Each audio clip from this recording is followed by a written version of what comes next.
The water is 55 degrees. Alfred Gwyn Vanderbilt cannot swim. Everyone knows this. He knows this. The ship is listing 15 degrees to starboard. 18 minutes since the torpedo struck. Maybe less. A young mother holds her baby. She has no life vest. She keeps falling on the tilting deck. Alfred approaches. He is calm. Witnesses will remember this. His valet, Ronald Denier, stands beside him, age 30. Ticket number 46,032. They have been helping children into lifeboats. 2 at a time in Alfred's arms, but there are no lifeboats left now. No life vests either. Alfred removes his own vest. He ties it on the woman himself. She is holding the baby. Her hands are full. He makes certain it is secure. Someone shouts, "Hurry, Mr. Vanderbilt, or it will be too late." He ignores them. There are more people who need help. The barber will see him until the very end, trying to put jackets on women and children. Then the sea comes up to meet them. They are washed away. Ronald jumps. Alfred does not. The water is 55 degrees, nearly 6 years earlier. May 18th, 1909. 6 years and 11 days before Alfred will die. London, Grosvenor Street. A revolver lies on the bed.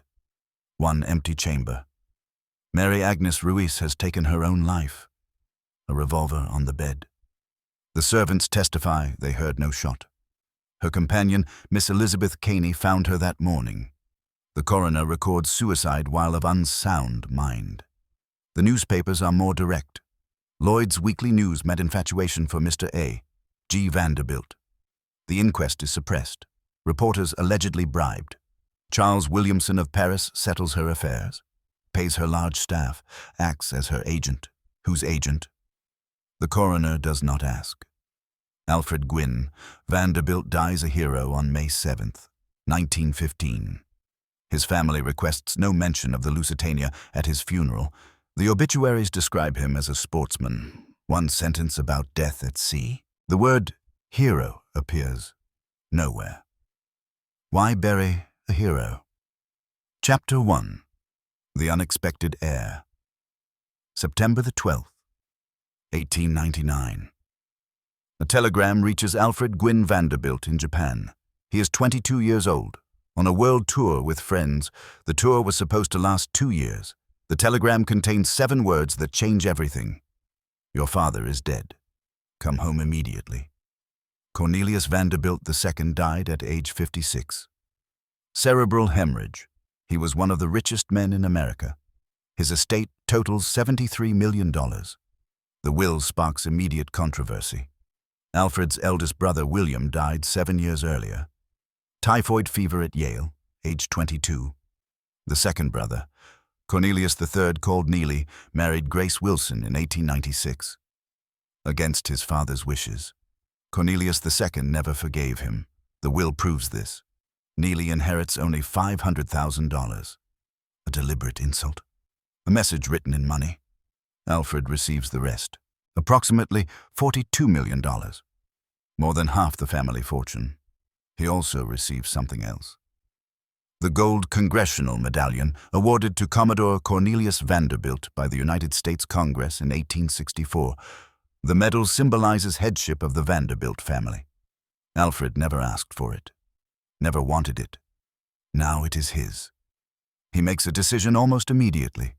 He gives Neely $6 million from his own inheritance.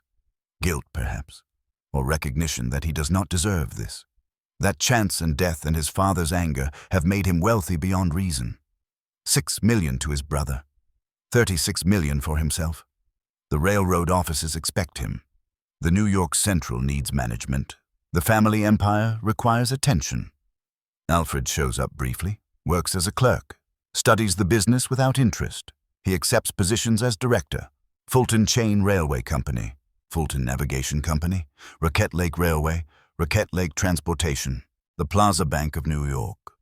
He attends meetings, he signs documents, his heart is not in it. His sister Gertrude will found the Whitney Museum of American Art. His disinherited brother Neely will work in business, despite having been rejected. Alfred does something different. He inherits Oakland Farm. 450 acres in Portsmouth, Rhode Island. His father bought it from August Belmont in 1887, built the main house in 1893, used it to breed thoroughbred horses for the family estates, the Breakers in Newport, the Vanderbilt Chateau in New York. Alfred loves horses. He understands horses. He decides to build something, not for the railroad, not for the family legacy, for himself. Chapter 2. The monument begins. 1899 to 1900. 6. 7 years of construction and expansion. Alfred transforms Oakland Farm from a gentleman's hobby into an obsession. He remodels the main house, adds a bowling alley, a swimming pool, features that reflect wealth without purpose. But these additions are minor, preliminary. What Alfred really wants requires something unprecedented. He begins building a riding ring in 1901. Not a simple outdoor arena. Not a modest stable, the largest private structure of its kind in the world. The dimensions alone suggest the scale of the project. 265 feet long, 125 feet wide, 65 feet to the ceiling, large enough to drive a 4-horse coach at full speed through complex patterns, large enough to train teams for international competitions, large enough to avoid everything else in his life. The construction cost is never recorded. This absence tells its own story. When you do not count, you do not care, or you care too much to add it up. What we know, the structure includes more than just the riding ring itself. A swimming pool, a trophy room for the ribbons and medals Alfred will accumulate, a library for books he may or may not read, squash courts, tennis courts, a balcony that can accommodate 200 guests, rooms for staff, spaces for storage. Everything needed for a life lived in pursuit of one thing: horses. The Newport Journal publishes an article in 1906. The headline, "A Mammoth Building, Largest Private Structure of its Kind in the World." The article describes the building with appropriate awe, but also confusion. Why does one man need this? What purpose does it serve beyond vanity? The questions go unanswered. Alfred does not explain himself. He simply continues. He breeds thoroughbreds, hires trainers, employs stable hands and groundskeepers and specialized staff who understand equine bloodlines and competition standards. His horses win blue ribbons at every major show.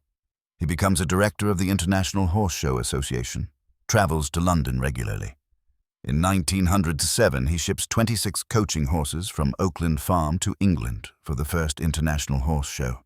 His English counterparts consider the horses coarse, not up to their standards. Alfred wins many of his events anyway. He keeps approximately 60 additional horses in England, maintains them year-round. The expense is enormous. The purpose is clear: more horses, better horses, faster horses. Horses that matter more than railroads or responsibility or the family name carved into buildings across New York. The riding ring nears completion. Alfred stands inside it. 65 feet of empty air above him, 265 feet of possibility ahead. He has built a monument. But to what? Chapter 3. The Perfect Marriage. January 11th, 1901. Newport, Rhode Island. Alfred Gwynn. Vanderbilt marries Ellen Tuck French. Everyone calls her Elsie. She is the daughter of Francis Ormond French, president of the Manhattan Trust Company. Her mother is Ellen Tuck.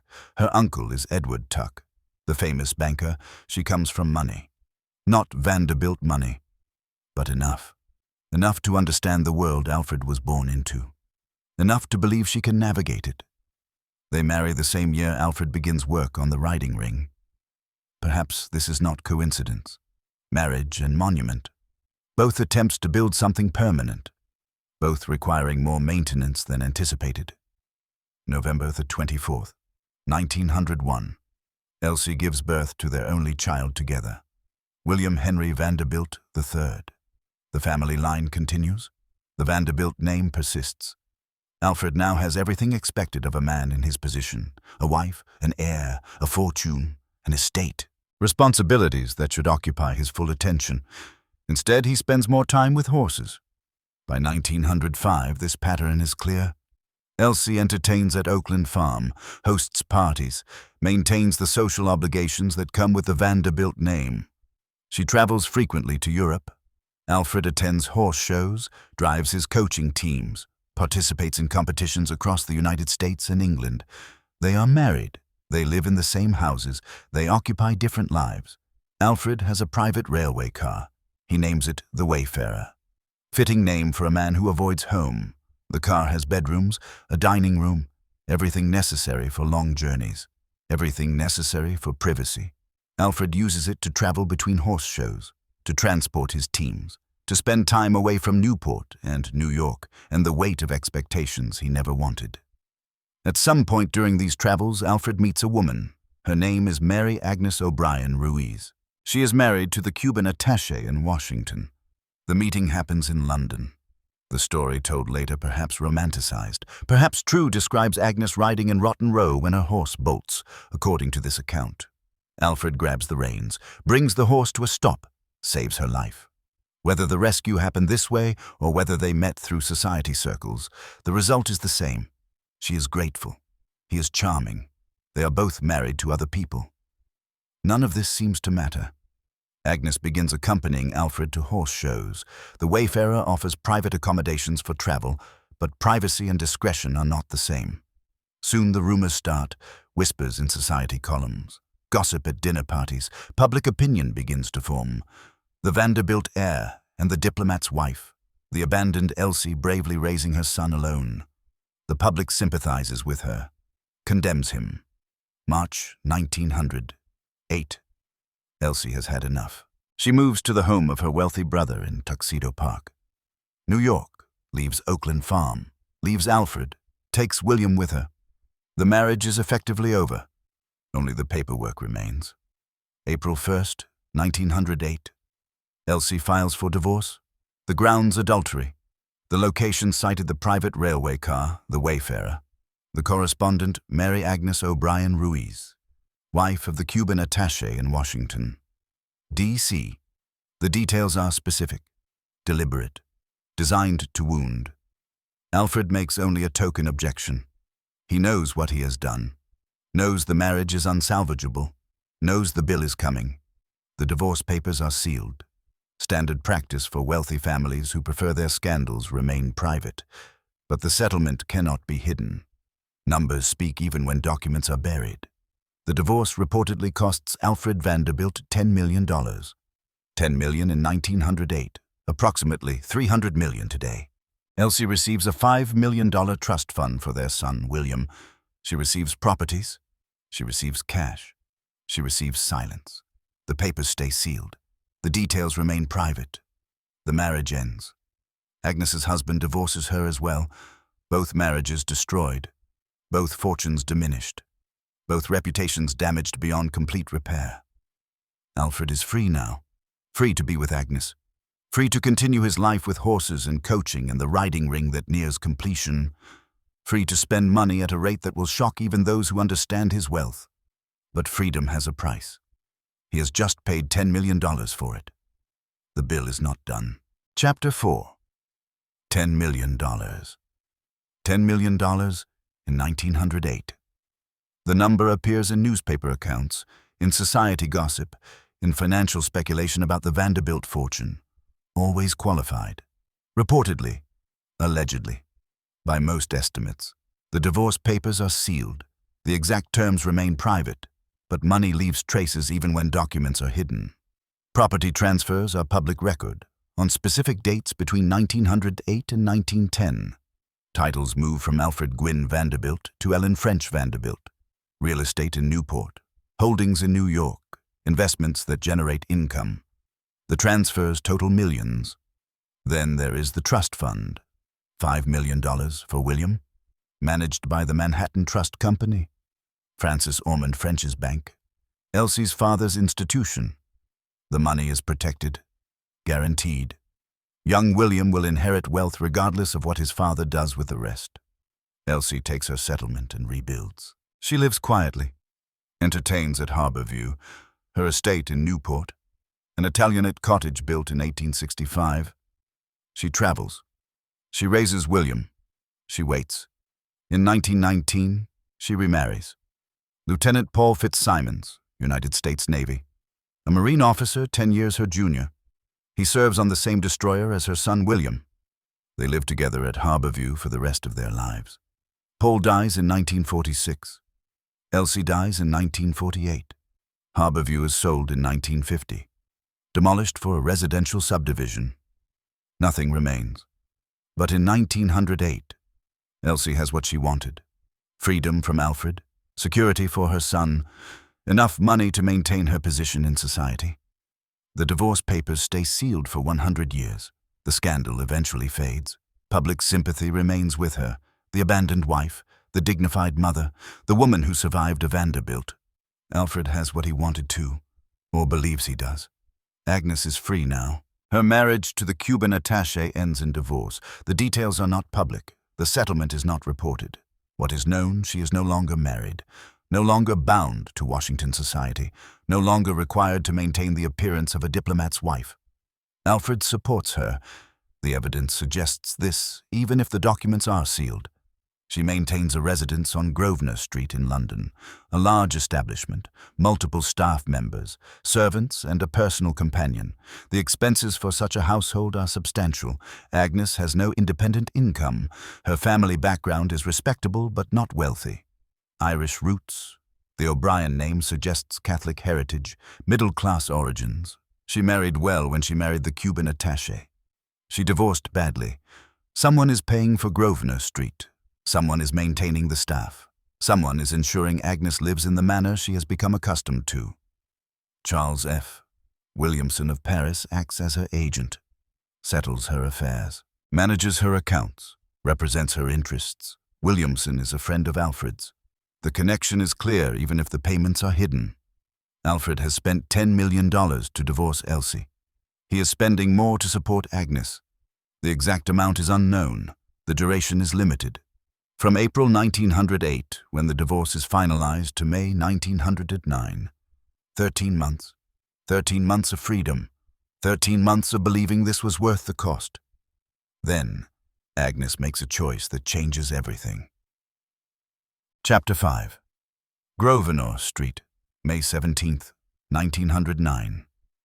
Evening, Grosvenor Street. London. Agnes Ruiz looks very ill. Her companion, Miss Elizabeth Caney, will testify to this later.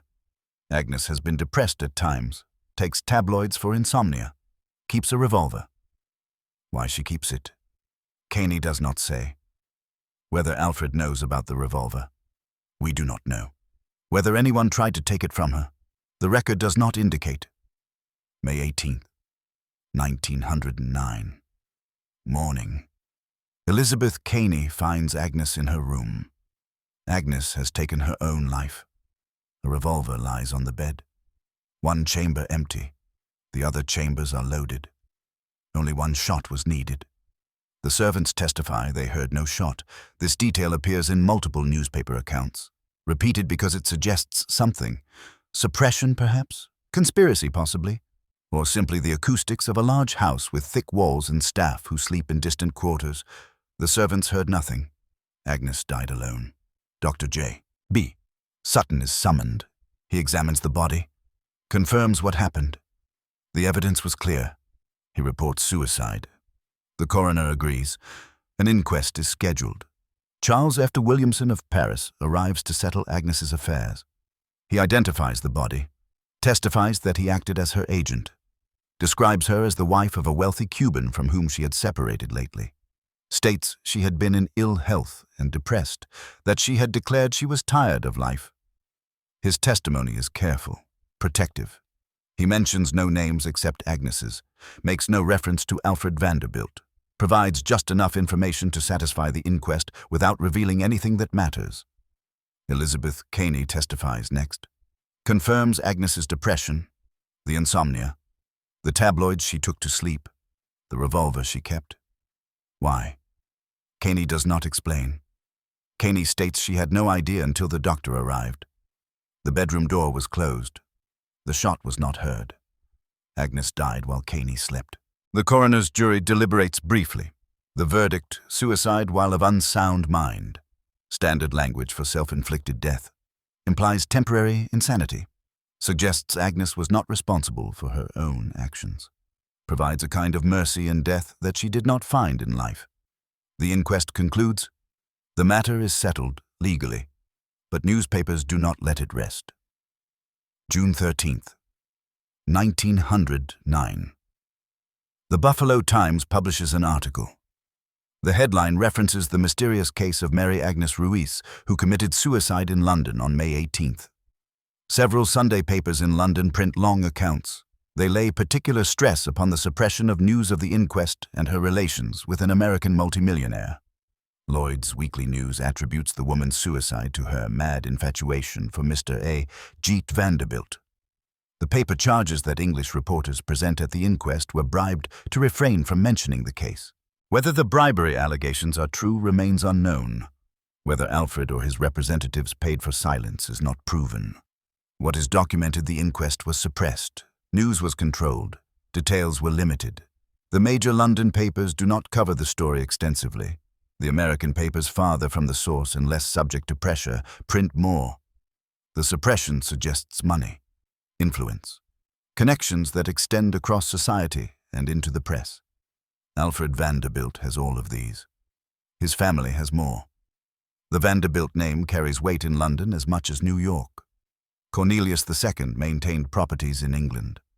Alfred spends months there every year, shows his horses, participates in coaching events, knows the right people, has the resources to ensure certain stories do not spread. But suppression only works to a point. The papers may limit their coverage. The inquest may be brief. The details may be controlled. Agnes is still dead. The revolver is real. The hole in her breast cannot be hidden. And everyone who matters knows the story. Society talks. Gossip spreads.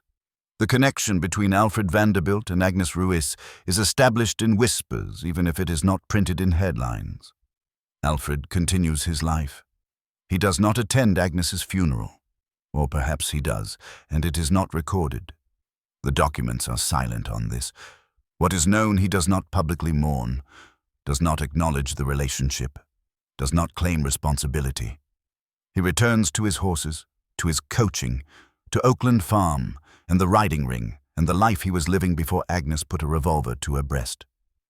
But he carries it, the knowledge, the weight, the understanding that $10 million bought freedom from one woman and resulted in the death of another. Whether he connects these facts is unknown, whether he feels guilt or regret or simply inconvenience. The record does not say. What remains, a woman dead at Grosvenor Street, a revolver with one empty chamber, servants who heard no shot, and a family that will remember this 6 years later when they have to decide how to bury a hero. Chapter 6, The Hotel. 1907. Alfred Gwynne Vanderbilt begins acquiring property on Park Avenue between 33rd and 34th Streets in Manhattan. The site includes the old Cornelius Vanderbilt home at 72 East 34th Street. His grandfather lived there until 1880. The surrounding land belongs to the Vanderbilt family as well. Railroad holdings, real estate accumulated over decades. Alfred consolidates ownership. By 1907, he controls the entire block front. He makes a decision, not about horses this time, about business, about proving he can build something that lasts, something that generates income rather than consuming it. He hires Warren and Wetmore, the architectural firm designing Grand Central Terminal 6 blocks north. The same firm trusted with the most important Vanderbilt project in New York. They will design his hotel. The style is neoclassical, looking back to 18th century England, the Adam style specifically, named after Scottish architect William Adam and his sons. But Warren and Wetmore add their own touches: terracotta lion heads, Italian Renaissance sculptures, a facade that mixes historical reference with contemporary grandeur. The building will be 22 stories, approximately 600 rooms, fireproof construction, steel frame, concrete arch floors, modern engineering beneath classical decoration.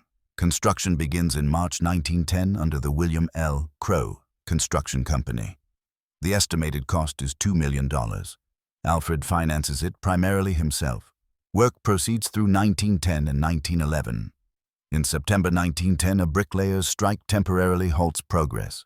The delays are minor. By late 1911, the structure is essentially complete. Interior finishing continues through the end of the year. January the 10th, 1912. The Vanderbilt Hotel opens to guests. General Manager Thomas M. Hilliard oversees operations. Assistant Manager Walton H. Marshall, formerly Vice President of the Waldorf Astoria Company, handles daily management. The hotel markets itself as being at East 34th Street and Park Avenue, despite technically being on 4th Avenue. The southern terminus of Park Avenue will not officially extend to 32nd Street until 1924, but the Vanderbilt Hotel claims the prestigious address from the beginning. Alfred reserves the top 2 floors for his family, a 2-story penthouse, his city residence. He and Margaret, his second wife, whom he will marry in December 1911, make it their home.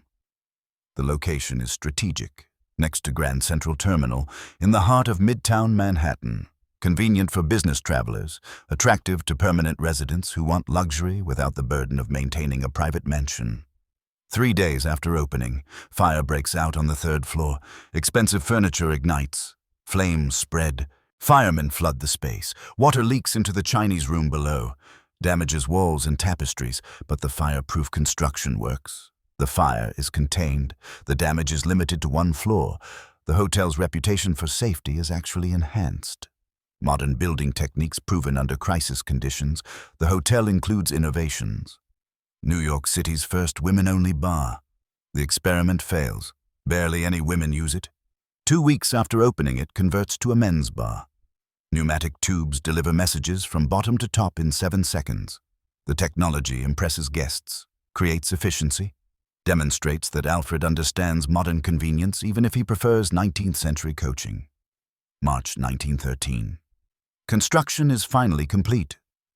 Children's playroom opens on the 1st floor in October. The hotel becomes popular with the garment district executives, insurance industry professionals, textile companies. The location and amenities attract steady business.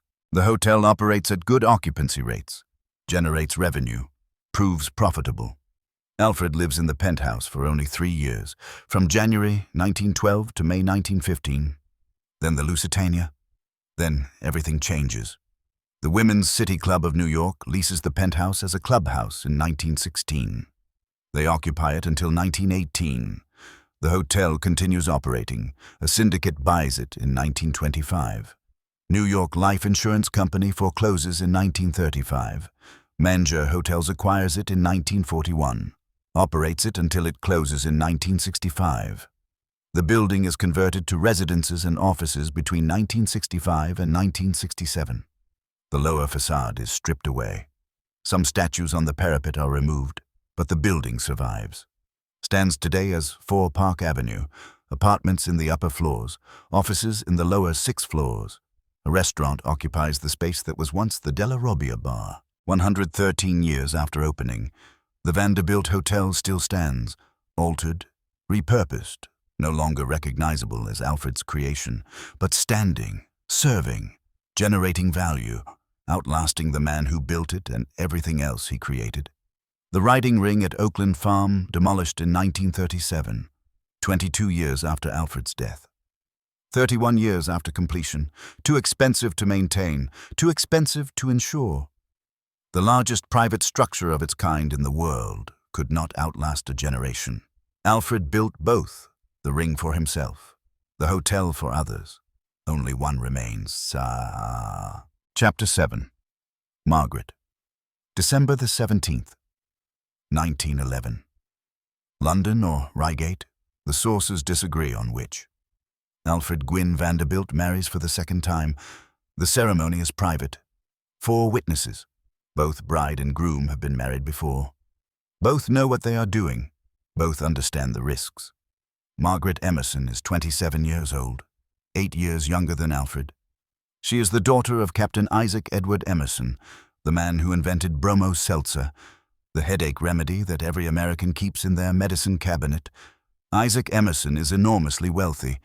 When he dies in 1931, his estate will be valued at $12.7 million. Margaret is his daughter and heiress. She does not need Alfred's money. She wants Alfred. Margaret was previously married to Dr. Smith Hollins McKim, a wealthy physician from Baltimore. The marriage lasted from 1902 to 1910, 8 years. She divorced him on grounds of cruelty. Alfred faced a lawsuit from McKim for alienation of affections. The charge that Alfred deliberately destroyed the marriage by pursuing Margaret while she was still married. The lawsuit complicates things, adds scandal to scandal, but Margaret proceeds anyway. At the time of her marriage to Alfred, Margaret is living in Betchworth, England. She has spent considerable time in London, knows the social circles Alfred moves in, understands horses and coaching and the world he inhabits. She is not Elsie. She will not make Elsie's mistakes. Margaret's strategy is different. She rarely lets Alfred out of her sight. Not from jealousy exactly, from knowledge. She watched what happened with Elsie and Agnes. She knows Alfred's patterns, his tendencies, his capacity for distraction. She will not give him the opportunity to repeat the past. They live together in the Vanderbilt Hotel penthouse, 2 stories at the top of the building, overlooking Park Avenue. Convenient, luxurious, a city residence that requires no maintenance beyond what the hotel staff provides. When Alfred travels to horse shows, Margaret accompanies him. When he goes to England to show his coaching teams, Margaret goes too. They are together, always. September 22nd, 1912. Margaret gives birth to their first son, Alfred Gwynne Vanderbilt, Jr., born in London, an American citizen by parentage, a member of the Vanderbilt family by name. He will grow up to become the youngest ever member of the Jockey Club, president of Belmont Racetrack, chairman of the New York Racing Association. He will return to his father's obsession with horses. But that is later. 1914. Margaret gives birth to their second son, George Washington Vanderbilt III, named for family tradition. He will become a yachtsman and scientific explorer, will choose the water that took his father. But that too is later. For now, Margaret has what she wanted. 2 sons, a husband who stays close, a life that appears stable even if the foundation is built on bodies. Agnes Ruiz has been dead for 5 years. The scandal has faded. Society has accepted the second marriage. The hotel operates successfully. Alfred continues with his horses, but Margaret is always there, watching, managing, ensuring. The bills continue. This is the constant, the unending reality of maintaining a Vanderbilt lifestyle. The United States Mixed Claims Commission will later determine that Alfred expended approximately $300,000 annually for the support and comfort of his wife and children. $300,000 in 1915, equivalent to approximately $5.4 million today. What does $300,000 per year buy? Several country places and town residences both in the United States and England, staff to maintain them, travel between them, horses at Oakland Farm. 60 more horses in England, coaching equipment, competition expenses, hotel bills when the residences are not convenient, clothing appropriate for society events, jewelry, furniture, art. Everything required to maintain position and appearance.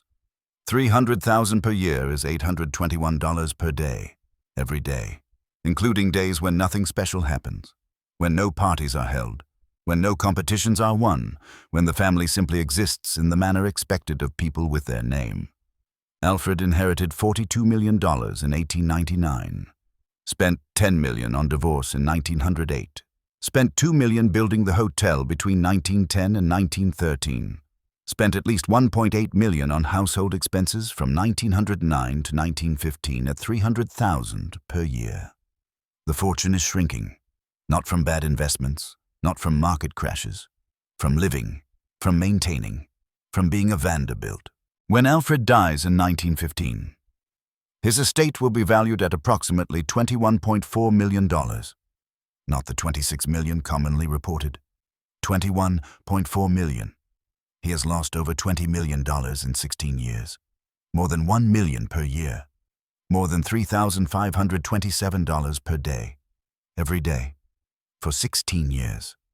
Margaret watches this happen. She is not spending the money frivolously. She is spending what is required, what society expects, what maintaining Alfred's position demands. She is also preparing, watching the fortune shrink, understanding that this cannot continue forever, making certain her sons are provided for, that she is protected, that when the inevitable happens, she will survive. She does not know the inevitable will come from a German torpedo, does not know she has less than 4 years with Alfred, does not know that on May 1st, 1915. He will board a ship and never return, but she knows money does not last forever. She knows fortunes built over generations can be lost in one. She knows that loving Alfred Vanderbilt means accepting that he will always love horses more than he loves her, and she knows that $300,000 per year buys many things, but not permanence, not security, not protection from choices made long before she arrived. Chapter 8. The Warning. April 1915. The war has been going on for 8 months. The Western Front is stalemated in trenches from the English Channel to Switzerland. Poison gas has been used for the first time. Zeppelins have bombed London. German U-boats patrol the Atlantic.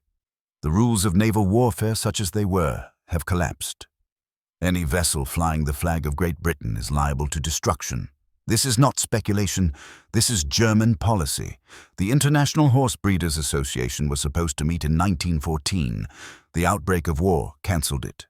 By April 1915, the organization decides the war will not stop them again. The meeting is scheduled for London. Alfred Gwynne Vanderbilt is expected to attend, as director of the association, as one of the leading horsemen in America and Britain, as someone whose presence matters. He has another purpose for traveling. Thomas Slidell, a friend who will later testify about Alfred's intentions, states that Alfred planned to return to England to offer a fleet of wagons and himself as a driver to the Red Cross Society, that he felt every day that he was not doing enough. This characterization may be true, or it may be how Alfred framed his trip to make it sound noble, to justify traveling during wartime, to explain why he is boarding a ship when German submarines are sinking British vessels in the Atlantic. Margaret and the 2 children will stay in New York. This decision is made before the sailing date. Margaret remains at the Vanderbilt Hotel on Park Avenue with Alfred Jr., now 2 years and 7 months old, and George, now 7 months old. Whether Margaret insists on staying or Alfred insists she stay, the record does not specify. Whether they discuss the danger or dismiss it as unlikely, we do not know. April 30th, 1915. The night before departure, Alfred and Margaret attend a Broadway play, A Celebrated Case, co-produced by David Belasco and Charles Frohman. Frohman will be on the Lusitania as well, will die when Alfred dies, will be remembered alongside Alfred as one of the prominent Americans lost. But on April the 30th, they are both alive, both planning to sail, both believing or pretending to believe that the warnings do not apply to them. May 1st, 1915. Morning. The newspapers publish a notice from the German embassy. The text is direct, unambiguous, clear in its threat. Travelers intending to embark on the Atlantic voyage are reminded that a state of war exists between Germany and her allies and Great Britain and her allies. The zone of war includes the waters adjacent to the British Isles. Vessels flying the flag of Great Britain or of any of her allies are liable to destruction in those waters. Travelers sailing in the war zone on ships of Great Britain or her allies do so at their own risk. Margaret reads it. Alfred reads it. By multiple accounts, they laugh it off. The German Empire would not dare attack a passenger liner carrying American citizens. The political consequences would be catastrophic. President Wilson has made clear that American neutrality has limits, that American lives must be protected, that Germany cannot sink civilian vessels without warning and without ensuring passenger safety. These assumptions are reasonable. They are also wrong, but Alfred and Margaret do not know this yet. They read the warning. They dismiss it. Alfred will sail as planned. He travels with only his valet, Ronald Denyer, age 30, American citizen, living in New York City. Denyer has worked for the Vanderbilt family for some time. The exact duration is not recorded. How long he has served Alfred specifically is unknown. What is documented, Denyer is loyal, competent, trusted enough to accompany Alfred on a transatlantic voyage during wartime. Alfred pays for both tickets in cash, $1,001.50, equivalent to over $22,000 today. First-class passage, cabin assignments. Denier receives cabin B62. Alfred's cabin is nearby. The tickets are printed, the reservations confirmed. The Lusitania is scheduled to depart from Pier 54 in Manhattan at 10 in the morning. Margaret kisses Alfred goodbye, takes the children back to the Vanderbilt Hotel. Alfred and Denier board the ship. The Lusitania is one of the most luxurious ocean liners in the world. Launched in 1906, held the blue ribbon for fastest Atlantic crossing, can make the journey from New York to Liverpool in under 5 days, carries approximately 2,000 passengers and crew, has 4 enormous funnels, is fast enough that German submarines should not be able to catch it in open water. Should not. This assumption will prove incorrect. The Lusitania departs on schedule. May 1st, 10 in the morning. The passengers settle into their cabins, explore the ship, attend social events. On the evening of May 6th, there is a concert. Benefit for Seamen's Charities. Alfred attends. A young woman, probably Phoebe Amory, sells programs, 10 cents each. Alfred gives her $5. Tells her, "That's for your lovely smile." The gesture is characteristic. Generous with money, charming with women, casual about amounts that would matter to anyone else. The concert ends. Passengers retire to their cabins, pack for arrival in Liverpool scheduled for the morning of May 8th. The Lusitania crosses the Atlantic at speed. The war seems distant, abstract. The German warning seems like posturing, empty threat, political maneuvering. May 7th, 1915, the Lusitania approaches the Irish coast, within sight of land. Hours from Liverpool, the passengers prepare for disembarkation. Alfred has lunch with Staff Captain James Clark Anderson. They discuss the voyage, the weather, the war perhaps. Whether they discuss German submarines is not recorded. After lunch, Alfred returns to his cabin or walks the deck or occupies himself in the ways wealthy men occupy themselves on ocean liners. The ship continues toward Liverpool, towards safety, toward the conclusion of an uneventful crossing. Then at 2:10 in the afternoon off the coast of County Cork, Ireland, a torpedo fired from German U-boat U-20 strikes the Lusitania on the starboard side. Below the waterline, near the forward boiler rooms, the explosion is massive, instantaneous. A column of water and debris erupts from the ship's side. Passengers feel the impact throughout the vessel. Some are thrown to the deck. Others barely notice until the ship begins to list. Within seconds, a second explosion occurs, larger than the first. Whether this is boilers exploding or munitions igniting or simply the catastrophic failure of the ship's structure is debated for decades. What matters, the second explosion dooms the Lusitania. The ship begins sinking immediately. Lists 15 degrees to starboard, loses electrical power, plunges interior spaces into darkness, traps passengers in elevators, prevents watertight doors from opening. The crew tries to launch lifeboats. The list makes this nearly impossible. Boats on the port side swing too far from the ship. Boats on the starboard side drag against the hull. Many capsize during launch, throwing passengers into the water. Others are lowered incorrectly and fall, injuring those below. Chaos spreads through the ship. Passengers scramble for life vests, rush toward lifeboats, push and shove and panic. Some maintain composure, help others, follow crew instructions. Others simply freeze. Unable to process what is happening. Unable to believe this enormous ship is sinking. Alfred Gwynne. Vanderbilt does not panic. Multiple survivors will testify to this. He remains calm, assesses the situation, begins helping. 18 minutes. That is how long the Lusitania takes to sink from torpedo impact to final plunge. 18 minutes to evacuate 2,000 people. 18 minutes to decide who lives and who dies. 18 minutes for Alfred Vanderbilt to make the choice that will define everything that came before. Chapter 9. 18 minutes. 2:10 in the afternoon. The torpedo strikes. Alfred is somewhere on the ship. We do not know exactly where. What we know, he responds immediately. Finds Ronald Denier. They move toward the lifeboats together, helping as they go. Fellow passenger Oliver Bernard is searching for his friend Stuart Mason. He almost collides with Vanderbilt in the A-deck saloon class entrance. Bernard will survive. Will remember seeing Alfred moving with purpose. Not running, not panicking, moving. Alfred and Denya begin helping women and children into lifeboats, the ones that can still be launched, the ones that have not already capsized or fallen or been rendered useless by the list. They work together, Alfred carrying small children, 2 at a time in his arms, Denya collecting them, bringing them to Alfred. Find all the kiddies you can. Boy. Alfred's instruction, Denya's mission. They move through the chaos. The ship is listing further. 15 degrees becomes 20. Water rushes through the lower decks. Screaming echoes through the corridors. The bow is sinking, the stern rising. People slide across tilted floors, grab railings, cling to anything stable. Alfred continues, 2 children in his arms, rushing to the boats, handing them to crew members, returning for more. Denia brings them. Alfred delivers them, a system in the middle of catastrophe, an attempt at order where none exists, but there are not enough lifeboats, not enough life vests, not enough time. The math is brutal. 2,000 people, 18 minutes. 48 lifeboats, but most cannot be launched. The list is too severe.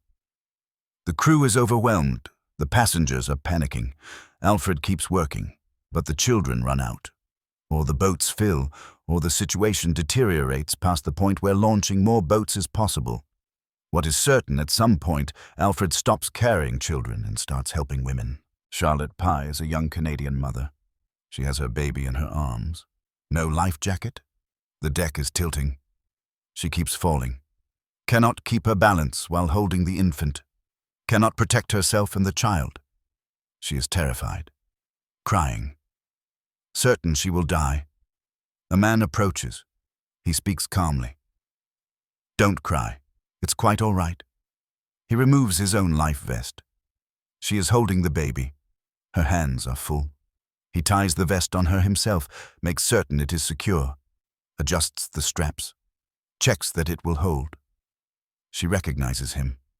The man who paid her $5 for a 10-cent program at the concert. The man who told her the money was for her lovely smile. Alfred Gwynne Vanderbilt, one of the richest men in America, now tying his only chance of survival onto a stranger.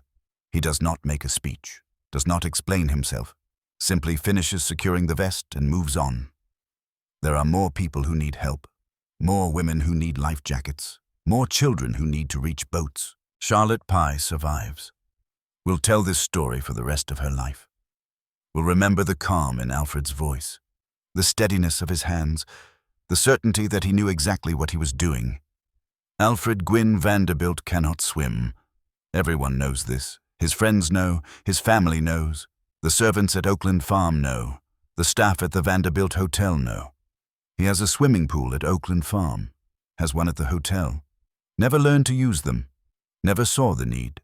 A man of his position does not swim. A man of his position employs people who handle such things, but in the middle of the Atlantic Ocean with a sinking ship beneath him. This ignorance becomes fatal, and Alfred knows it. He knows exactly what giving away his life vest means. Knows he will not survive without it. Knows the water is cold, and the distance to land is impossible, and there are no other vests available. He gives it away anyway. Someone shouts, "Hurry, Mr. Vanderbilt, or it will be too late." The warning comes from someone who recognizes him. Someone who understands the danger. Someone trying to save a man worth saving. Alfred ignores the warning. There are still people who need help. Still women without vests. Still children being brought by Denia. The ship's barber, Lot Gad, sees Alfred until nearly the end. Sees him trying to put life jackets on women and children. Sees him moving through the chaos with impossible calm. The ship is going down fast. When the sea reaches them, they are washed away. This is Gad's testimony, his memory, his last sight of Alfred Vanderbilt. Ronald Denya stays with Alfred until the final moments. They move to the port side of the boat deck, stand by the veranda cafe. Dr. Owen Keenan is with them. The 3 men watch the water rise, the bow sinking, the stern lifting, the inevitable approaching. When the water comes up to meet them, Denier and Keenan jump. They jump overboard into the Atlantic. The water is 55 degrees, cold enough to overcome even those with life vests within minutes. Keenan has a vest. Kenan survives, will be pulled from the water, will live to testify about what he saw, about Alfred's calm, about his choice to help others, about the moment he and Denier jumped and Alfred did not. Denier has no vest, or has one but the cold takes him anyway, or jumps and strikes debris, or is overcome by the ship's descent. The specifics do not matter. Ronald Denier does not survive. His body is never recovered. He dies in the same water that takes Alfred, dies because he stayed with his employer until the end. Dies because loyalty means something even when it means dying. Alfred does not jump. Multiple witnesses confirm this. He remains on the ship, helping, working, doing what he has been doing since the torpedo struck. When the sea reaches him, he is washed away. This is the testimony. Washed away. Not swept overboard with drama. Not making a final stand. Simply washed away when the physics of the sinking ship overcome everything else. The Lusitania goes under at 2:28 in the afternoon. 18 minutes from torpedo to final plunge. 1,199 passengers and crew do not survive. Alfred Gwynne Vanderbilt is among them. So is Ronald Denier. So is Charles Frohman, the theater producer who co-produced A Celebrated Case. So are 1,196 others. The survivors, 761 of them, are pulled from the water by rescue vessels. Fishing boats from the Irish coast, British naval ships responding to distress signals. They bring stories, testimonies, accounts of what they saw. Many of them mention Alfred Vanderbilt, his calm, his help, his choice to give away his life vest, his refusal to save himself when others needed saving more. The news reaches New York within hours. Lusitania sunk by German submarine. Heavy loss of life. Lists of survivors compiled. Lists of missing prepared. Alfred Gwynne Vanderbilt is listed as missing, not confirmed dead because no body has been recovered. But missing. Almost certainly lost. Margaret receives the news at the Vanderbilt Hotel. She sends cables to friends in England and Ireland. Desperate for any information, any confirmation, any hope that the reports are wrong. She moves into the Vanderbilt mansion on 57th Street, the family home, where Alfred grew up, where his father Cornelius died, where the Vanderbilts gather in crisis. Before the weekend is over, a $5,000 reward is posted for the recovery of Alfred's body. $5,000 to any fisherman or salvage crew or searcher who can bring him back. The money is substantial, the incentive is clear, but the body is never found. Not in the immediate aftermath, not in the weeks following, not ever. Alfred Gwynne Vanderbilt disappears into the Atlantic Ocean, 37 years old.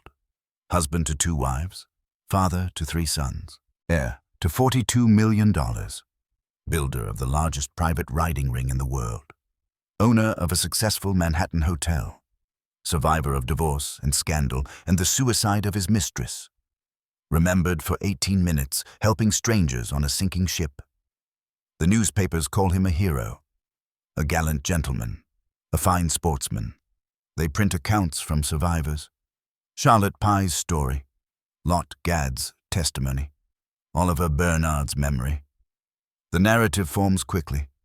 Alfred Vanderbilt died saving others, died giving his life vest to a young mother, died because he could not swim but helped anyway.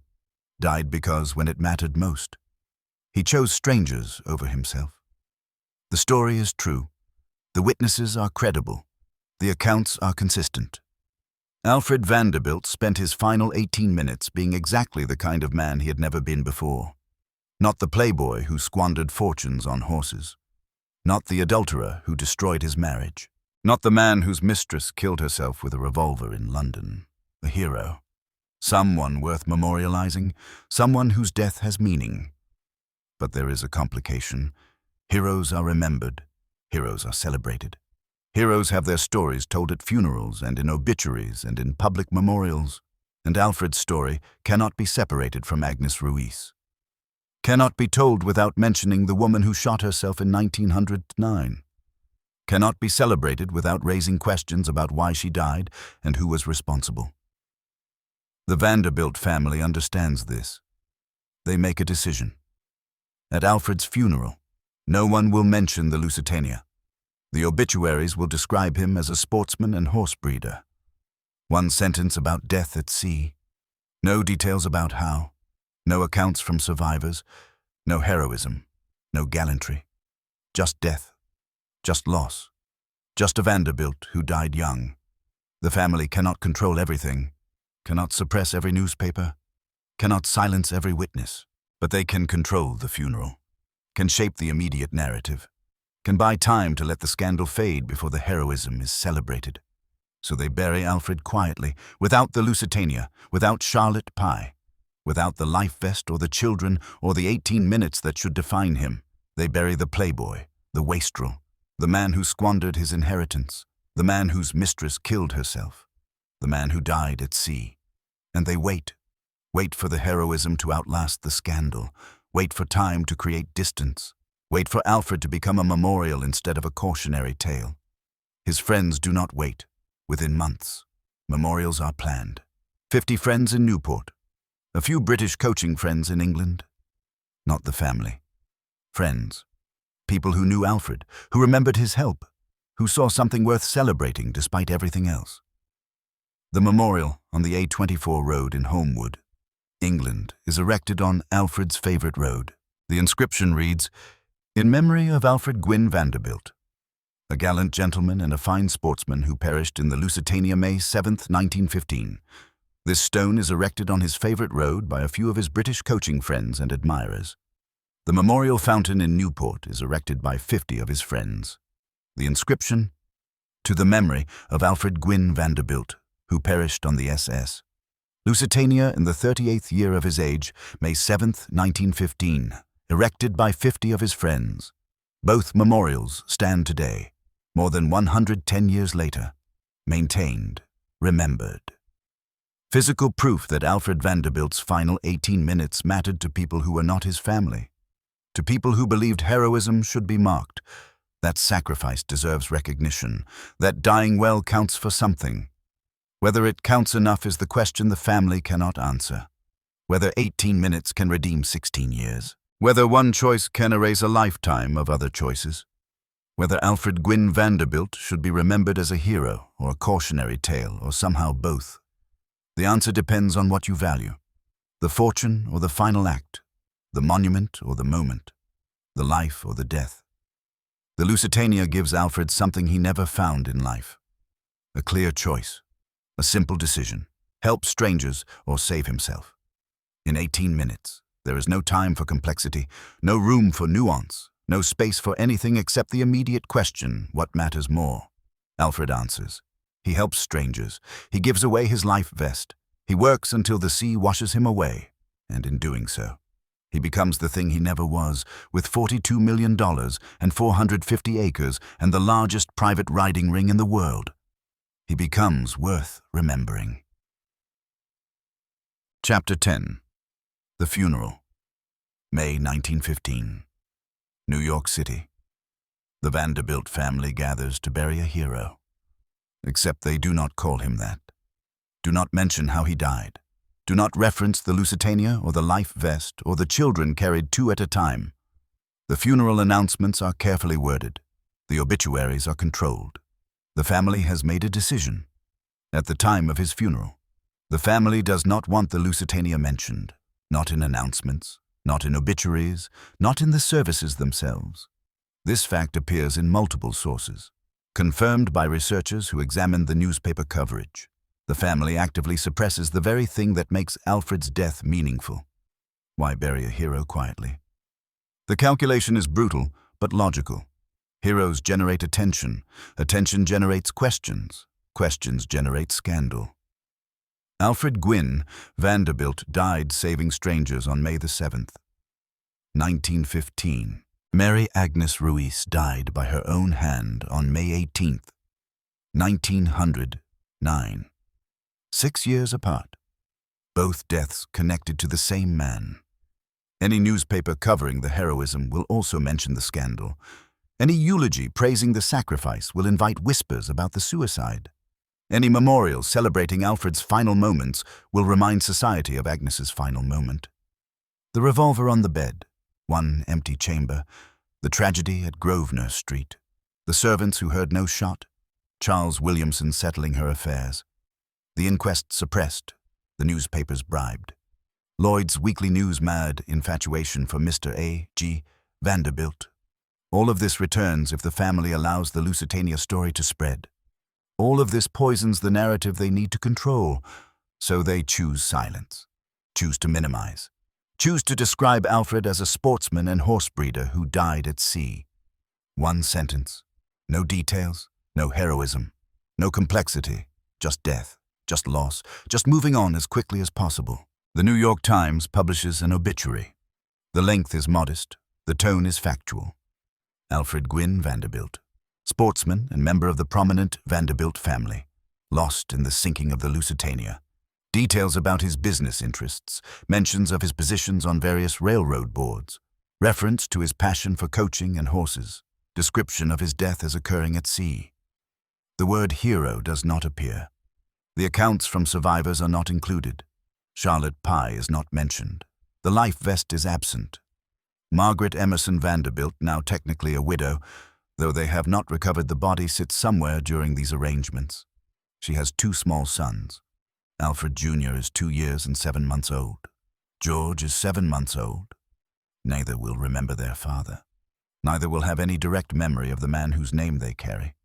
What they will have is money, trusts, property, the remnants of a fortune that has been shrinking for 16 years. Margaret knows the fortune is smaller than it should be. Has watched Alfred spend $300,000 per year maintaining their lifestyle. Has seen the bills for Oakland Farm, the expenses for 60 horses in England, the costs of competing and coaching and pursuing an obsession that generates no income. She has prepared for this, has ensured her position is protected, has made certain the lawyers understand her rights. The will must be probated, the estate must be valued, the distributions must be determined. This takes time, months, years in some cases. But the initial assessments begin immediately, and they reveal something the public does not yet know, something the family would prefer to keep quiet. Alfred Gwynne Vanderbilt inherited $42 million in 1899. He dies in 1915 with an estate valued at approximately $21.4 million. Not the $26 million that some newspapers will report. $21.4 million. He has lost over $20 million in 16 years. The mathematics are straightforward. 20 million divided by 16 years equals $1,250,000 per year. Divided by 365 days equals $3,527 per day, every single day for 16 years. Alfred spent more than $3,000 beyond what his investments earned. Every day the fortune shrank. Every day the inheritance diminished. Every day the Vanderbilt wealth proved less permanent than the Vanderbilt name. Margaret receives $8 million from the estate. She receives properties: the Vanderbilt Hotel in New York, the 2,000-acre Sagamore Lodge in the Adirondacks, other holdings that generate income or can be sold. She is provided for, protected. She will not struggle. William Henry Vanderbilt III. Alfred's son from his first marriage to Elsie receives $5 million. He also receives the Gold Congressional Medallion, the symbol of headship of the Vanderbilt family, the medal that Alfred never wanted and never wore. William was 13 when his father died. He will receive the money in trust when he reaches majority at 21. He will inherit Oakland Farm. He will become the 59th governor of Rhode Island, and he will sell everything his father built. Alfred Jr. and George Washington Vanderbilt III each receive approximately $2,553,000. Their portions are held in trust during their minority. The principal will vest in 4 equal installments at ages 21, 25, 30, and 35. They will receive additional inheritances later. Money from their grandmother, Alice Claypool Vanderbilt's estate. Distributions from other family trusts, but the initial inheritance from their father is $2.5 million each. All three sons receive more money than most families will see in generations. All three inherit wealth that would be considered enormous by any normal standard. None of them receives what Alfred received. None inherits anything close to $42 million. The shrinkage has begun. The pattern of Vanderbilt fortune dissipation continues. Within 4 generations, the money will be essentially gone, dispersed across descendants, spent on lifestyles that cannot be sustained, lost to the same forces that took Alfred's fortune: time, spending, the inability to build as fast as you consume. Margaret does not wait long to remarry. 1918. Approximately 3 years after Alfred's death, she marries Raymond T. Baker, a politician from Washington, D.C., a congressman and diplomat. They have a daughter together, Gloria Baker. The marriage lasts until Raymond's death in 1935. Then Margaret marries again, 1936. Charles Minot, Amory from Boston. This marriage lasts until her death in January 1960. Some reports describe Margaret as the most married woman of her time. 4 marriages, 4 husbands: Alfred, Raymond, Charles. A life spent moving from one relationship to another. Whether this represents restlessness or pragmatism or simply the reality of being a wealthy woman who outlives multiple men. The record does not clarify. What is clear: Margaret survives, adapts, continues. She does not spend her life mourning Alfred, does not build monuments to his memory, does not dedicate herself to preserving his legacy. She moves forward, remarries, raises her children, manages her money, lives until age 75. The family's attempt to suppress the Lusitania connection does not entirely succeed. Survivors tell their stories. Newspapers print accounts. The heroism spreads despite the family's wishes. But the suppression does achieve something. It creates distance. It separates the immediate funeral from the eventual memorials. It allows time to pass. It lets the scandal of Agnes Ruiz fade slightly before the celebration of Alfred's sacrifice begins. The memorials are not erected by the family. This is significant. 50 friends in Newport, a few British coaching friends in England. These are the people who pay for the monuments, who choose the inscriptions, who decide Alfred's heroism is worth marking in stone. The family participates eventually, allows the memorials, attends dedications perhaps, but they do not initiate, do not lead, do not claim ownership of Alfred's final act, because to claim the heroism is to acknowledge the scandal. To celebrate 18 minutes is to remember 16 years. To mark Alfred as a gallant gentleman is to admit he was also a man whose mistress killed herself, whose divorce cost $10 million, whose fortune shrank from $42 million to $21 million while he built monuments to his own distraction. The family cannot reconcile these contradictions, cannot make Alfred fit into a simple narrative, cannot decide if he redeemed himself or simply died well. So they do what wealthy families do when faced with complexity. They manage, they control what they can, they suppress what they must, they allow time to do the work of resolution, and they divide the money, because whatever else Alfred was hero or wastrel, sacrifice or cautionary tale, he was rich, and the rich leave estates, and estates must be settled, and settling means lawyers and probate and valuations and distributions and all the machinery of inheritance that turns a life into numbers on legal documents. $21.4 million. Divided among a second wife who remarries quickly, 3 sons who will spend it in their own ways, lawyers who take their fees, taxes that must be paid, debts that must be settled. What remains after all of this is less than what Alfred inherited. Much less. The fortune has shrunk. The pattern continues. The Vanderbilt wealth proves exactly as permanent as Alfred's riding ring, which is to say, not permanent at all. Chapter 11. The Estate. 1917. The Surrogates Court of New York assembles to evaluate Alfred Gwynne Vanderbilt's estate. Lawyers present documents. Appraisers provide valuations. The process is meticulous, legal, designed to establish exactly what Alfred owned and what it was worth when he disappeared into the Atlantic.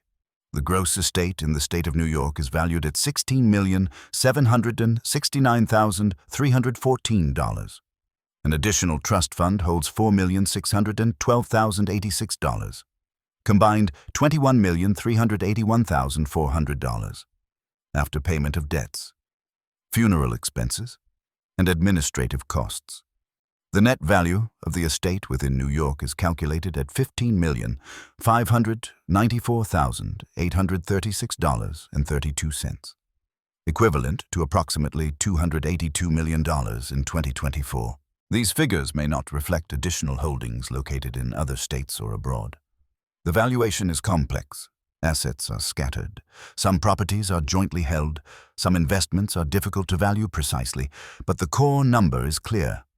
Alfred's estate is worth approximately $21.4 million. Not the $26 million that newspapers will report. Not anywhere close to the $42 million he inherited. The mathematics of loss become unavoidable. $42 million in 1899. $21.4 million in 1915. The difference is $20.6 million. Lost over 16 years. Spent, consumed, converted from capital into experiences that left no lasting value. How do you spend $20 million in 16 years? The divorce cost $10 million. The Vanderbilt Hotel cost $2 million to build, but generated revenue. So the net loss is smaller. The annual household expenses ran $300,000 per year minimum. Multiply that by 16 years, $4.8 million. The riding ring at Oakland Farm has no recorded construction cost. Conservative estimates suggest at least $1 million, possibly several million given the scale and specialized nature of the building. Maintaining 60 horses in England year after round costs hundreds of thousands annually. Shipping 26 horses across the Atlantic for a single show costs tens of thousands. Competition expenses, travel, staff salaries, property maintenance, taxes, insurance. The costs accumulate, but the specific line items matter less than the pattern.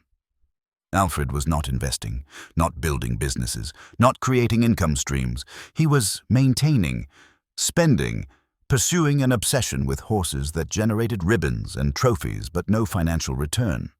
The riding ring symbolizes this perfectly. Enormous cost, zero revenue, complete consumption. The estate distribution follows the terms of Alfred's will. Margaret receives $8 million plus properties including her interest in the Vanderbilt Hotel in New York, which the family will sell to a syndicate in 1925. Sagamore Lodge in the Adirondacks. Other real estate holdings. She is well provided for, comfortable, secure. She remarries within 3 years. Her financial position is strong enough that she does not need Alfred's money to survive. But it certainly helps. William Henry Vanderbilt III receives $5 million plus the Congressional Medal. The medal is symbolic, worthless financially, priceless historically. William is 13. The money goes into trust, managed by professionals, protected from his youth and inexperience. He will receive it when he turns 21.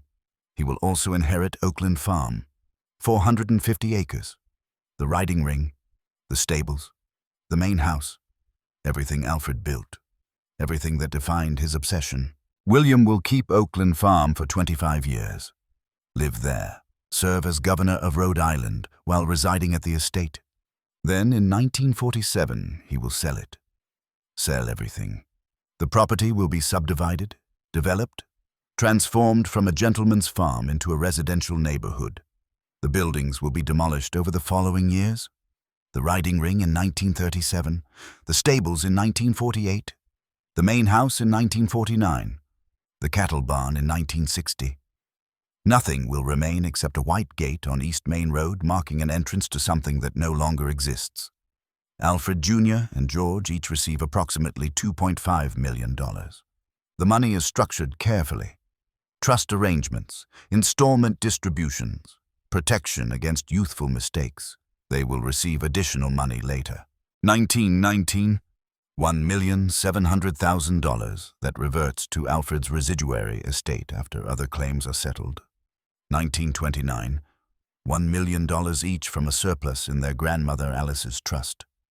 1934, share of $500,000 from Alice's will split among Alfred's 3 sons.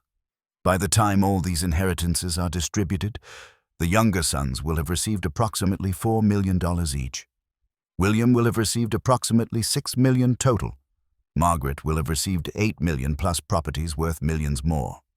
The estate will have been completely divided, the fortune will have been dispersed, and the spending will continue. Because inheriting money does not change the patterns that dissipate it, does not create the discipline required to preserve it, does not instill the values necessary to build rather than consume. The sons will spend their inheritances, not as quickly as Alfred spent his, but steadily, consistently, in ways that feel justified and necessary and appropriate for men with the Vanderbilt name. William will drop out of school. Twice. St. George is at 15 to join the Naval Reserve. Princeton after 1 year because he can.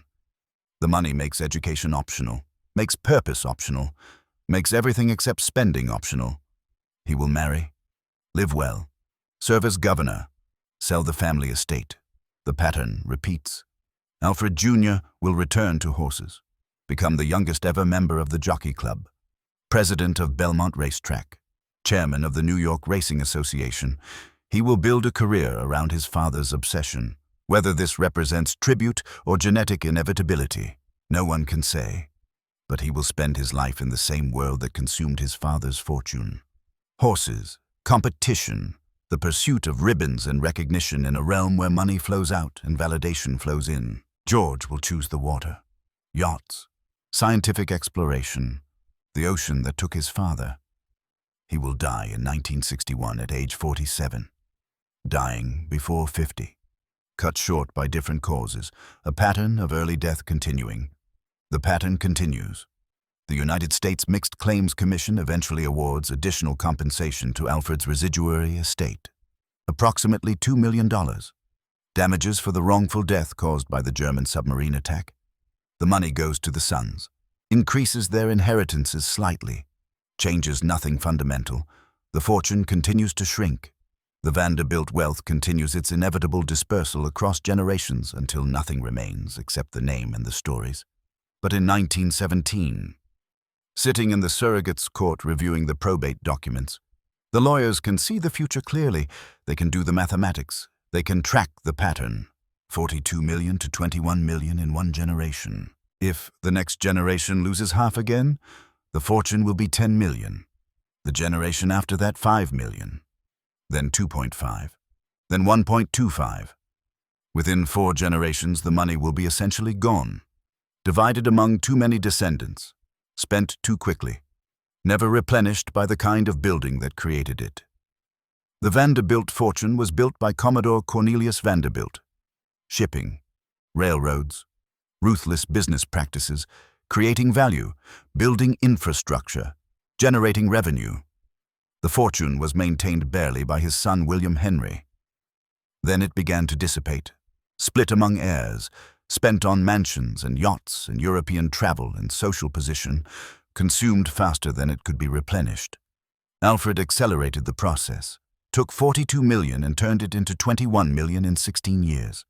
Not through bad investments, not through business failures, simply through living, through building monuments to distraction, through pursuing obsessions that generated no return, through divorcing and settling and maintaining and spending and never, ever building anything that created value for anyone except himself.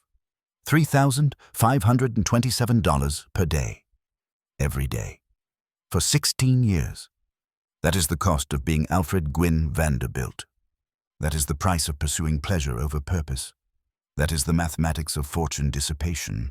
The estate is divided. The lawyers are paid, the probate is completed, the sons inherit their millions. Margaret receives her share. The process is finished, legal, proper, exactly as it should be. And the fortune continues to shrink, exactly as it was always going to do. Because money without purpose disappears. Wealth without building dissipates. Fortunes without the discipline that created them dissolve across generations until nothing remains except names on buildings that other people now own. The surrogate's court does not record this, does not predict the future, does not pass judgment on what Alfred's choices mean. It simply values, divides, distributes, closes the file. But the numbers tell the story anyway. 42 million to 21 million. The next chapter is already written. The ending is already determined. The only question is how many generations it takes before the money is completely gone. Based on the pattern Alfred established, the answer is not many. Chapter 12. The Demolition. 1937. Oakland Farm.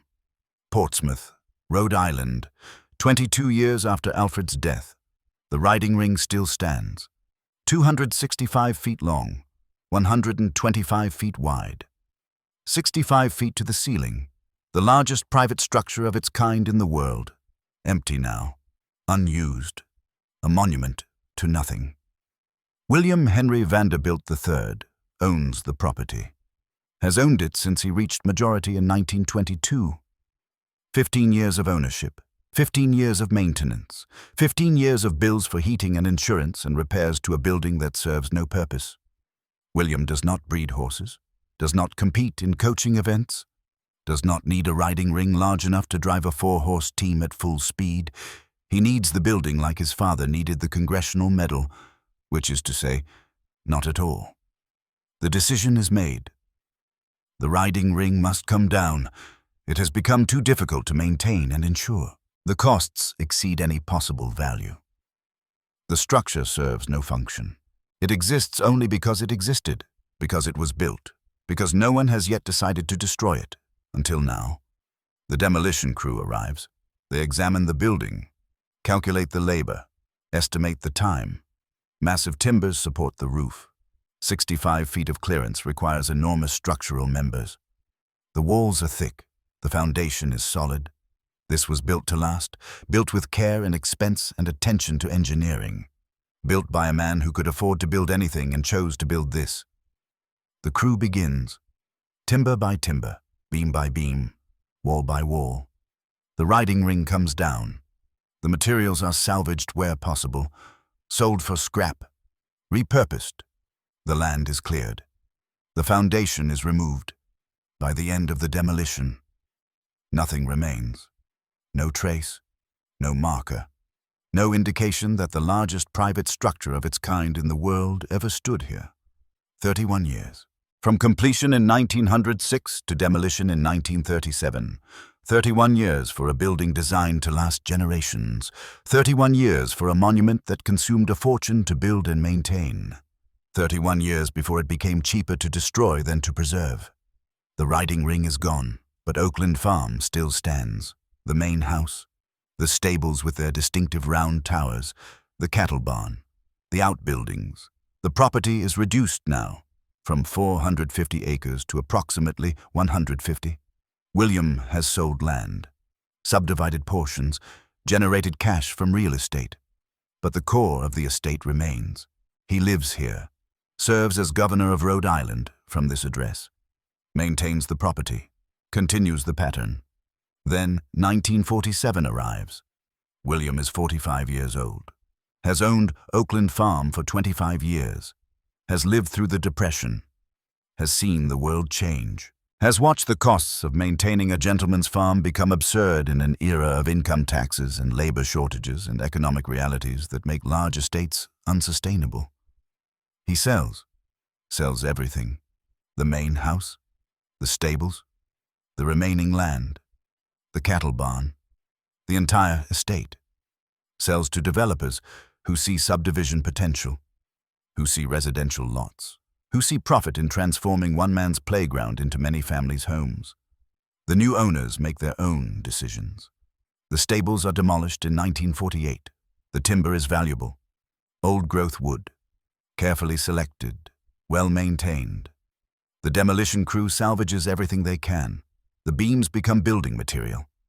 5 houses are constructed in Portsmouth using the timber from Alfred Vanderbilt's stables.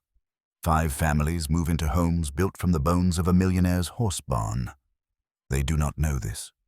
The builders do not advertise it. The history is not preserved, but the wood is there, in the walls, in the floors, in the structural members that hold up these ordinary houses. The main house holds on until 1949. Storm damage weakens the structure. The costs of repair exceed the value of preservation. The decision is made. Demolish? The wrecking company arrives, takes the building apart. Some sources suggest the post and beam structure was salvaged, removed carefully with the intention of rebuilding elsewhere.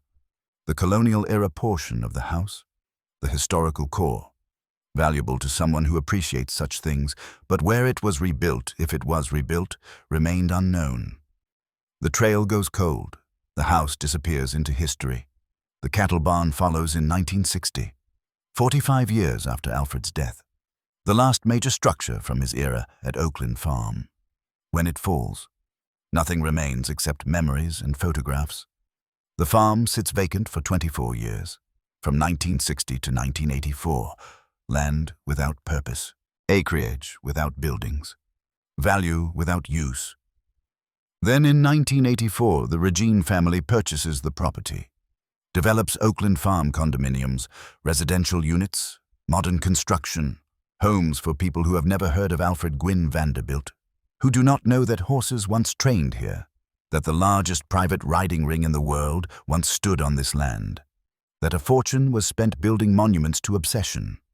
The condominiums are marketed with a brief mention of Vanderbilt history, one sentence perhaps, a footnote, background color that adds prestige without requiring explanation. The development is successful. Families move in. Children play where Alfred once drove his coaching teams. Cars park where stables once stood. The land serves a purpose now, houses people, generates property taxes, functions as part of the normal economy rather than existing as one man's escape from responsibility. What remains of Oakland Farm? A white gate, still standing on the west side of East Main Road, just south of Oakland Farm Drive. The original entrance. White wooden construction, simple design. It marks nothing now. Leads nowhere. The road it once guarded no longer exists. The property it once announced is subdivided beyond recognition, but the gate stands. Maintained by someone. Preserved for reasons that may or may not have anything to do with Alfred Vanderbilt. One gate. That is the physical legacy of Oakland Farm. One gate and some photographs. The photographs exist at the Library of Congress. Frances Benjamin Johnston documented Oakland Farm in 1914, 1 year before Alfred's death. She created glass plate negatives, hand-colored lantern slides, views across the pond, the manicured lawn, the main house, the barn with its round towers. Everything perfect, everything maintained, everything representing the peak of Oakland Farm's existence. These photographs are available to anyone with internet access. Digitized, cataloged, free to view. The Library Congress preserves them as part of the historical record, as evidence of how the wealthy lived during the Gilded Age, as documentation of estates that no longer exist. The images show what was. They cannot show what it cost, cannot capture the $300,000 per year, cannot represent the fortune that shrank while the lawns were manicured and the buildings maintained. But they show the surface, and the surface was beautiful. The architecture was impressive. The landscaping was professional. The property was exactly what a man with unlimited resources could create when he wanted to build a monument to his own distraction. And now it is gone. All of it. Except the gate. The breakers still stands. Alfred's father built it. 70 rooms. The Preservation Society of Newport County operates it as a museum. Tourists pay $30 for admission. Walk through the ballrooms and bedrooms. Photograph the fireplaces and the chandeliers. Imagine wealth they will never possess. The house is preserved, protected, maintained for future generations. A national historic landmark. A testament to Gilded Age excess. A reminder of how the Vanderbilts lived. Oakland Farm is condominiums. The riding ring is demolished. The stables are 5 houses whose owners do not know their walls contain pieces of Alfred's obsession. The main house is possibly rebuilt somewhere unknown or possibly destroyed completely. The cattle barn is gone. Everything Alfred built for himself has disappeared. Everything his father built for the family survives. This is not coincidence. This is pattern. Buildings that serve only one person do not outlast that person. Buildings that serve many can survive generations. The breakers housed the Vanderbilt family. entertained guests, functioned as part of Newport society when the family could no longer maintain it. The Preservation Society took over. The building had value beyond its original owner, had meaning beyond personal obsession. Oakland Farm had no such value, existed only to support Alfred's hobby. When Alfred died, the purpose died. When William sold it, the buildings became liabilities. When developers subdivided it, the structures became obstacles to progress. So they fell, methodically, over decades, until nothing remained except the gate. And the gate remains only because someone, for reasons unknown, chose to maintain it, chose to paint it, chose to repair it when necessary, chose to let it stand as a marker of something that no longer exists. Drive down East Main Road today. You can see the gate. White, wooden, simple. It looks like it guards something. It guards nothing. It marks an entrance to emptiness. It stands as the only physical evidence that Alfred Gwynne Vanderbilt once spent a fortune building a monument to distraction. One gate. That is what remains of 450 acres and millions of dollars and decades of obsession. One gate and photographs in an archive. That is the legacy of the largest private riding ring in the world. That is what lasts when you build for yourself instead of for others. That is the mathematics of permanence. The breakers will stand for centuries if maintained. Oakland Farm lasted decades. The difference is not quality of construction, is not amount of money spent, is not care or attention or architectural merit. The difference is purpose. Buildings built for many can be repurposed when their original use ends. Buildings built for one have no second life, when the obsession dies. The monument dies when the fortune dissipates. The maintenance stops when the costs exceed the value. The demolition begins. Alfred built wrong, built for himself, built monuments instead of meaning.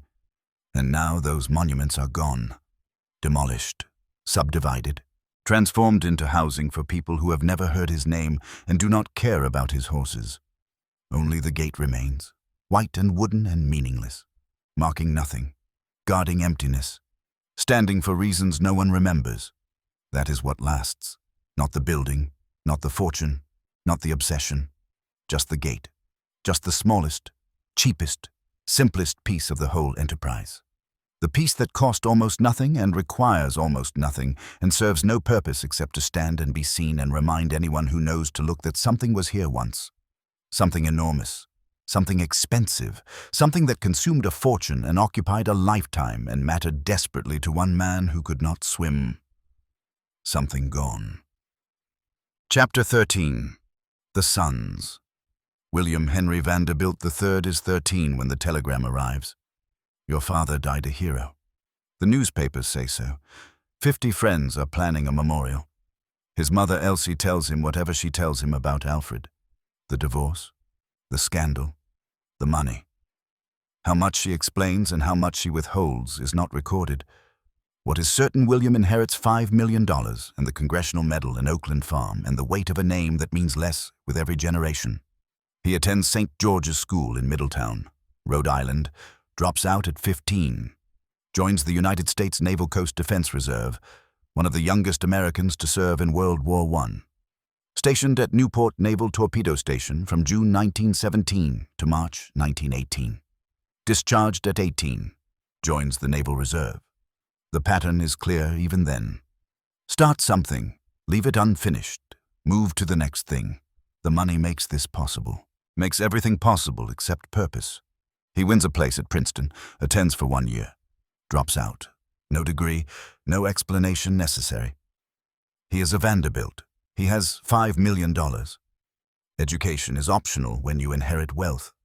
When he turns 21 in 1922, he receives full access to his trust fund. He also inherits Oakland Farm, 450 acres.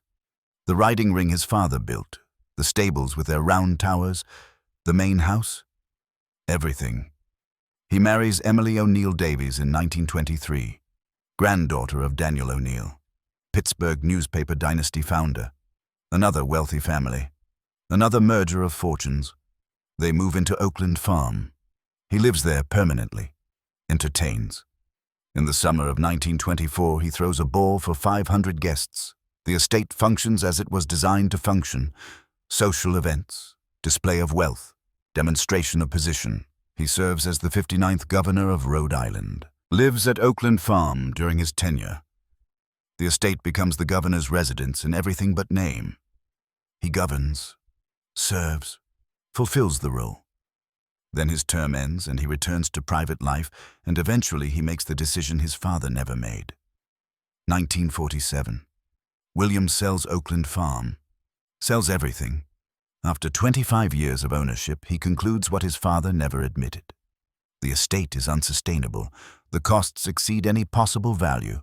The buildings serve no purpose. The land could be better used. He sells to developers. They subdivide. They demolish. They transform one man's monument into many families' homes.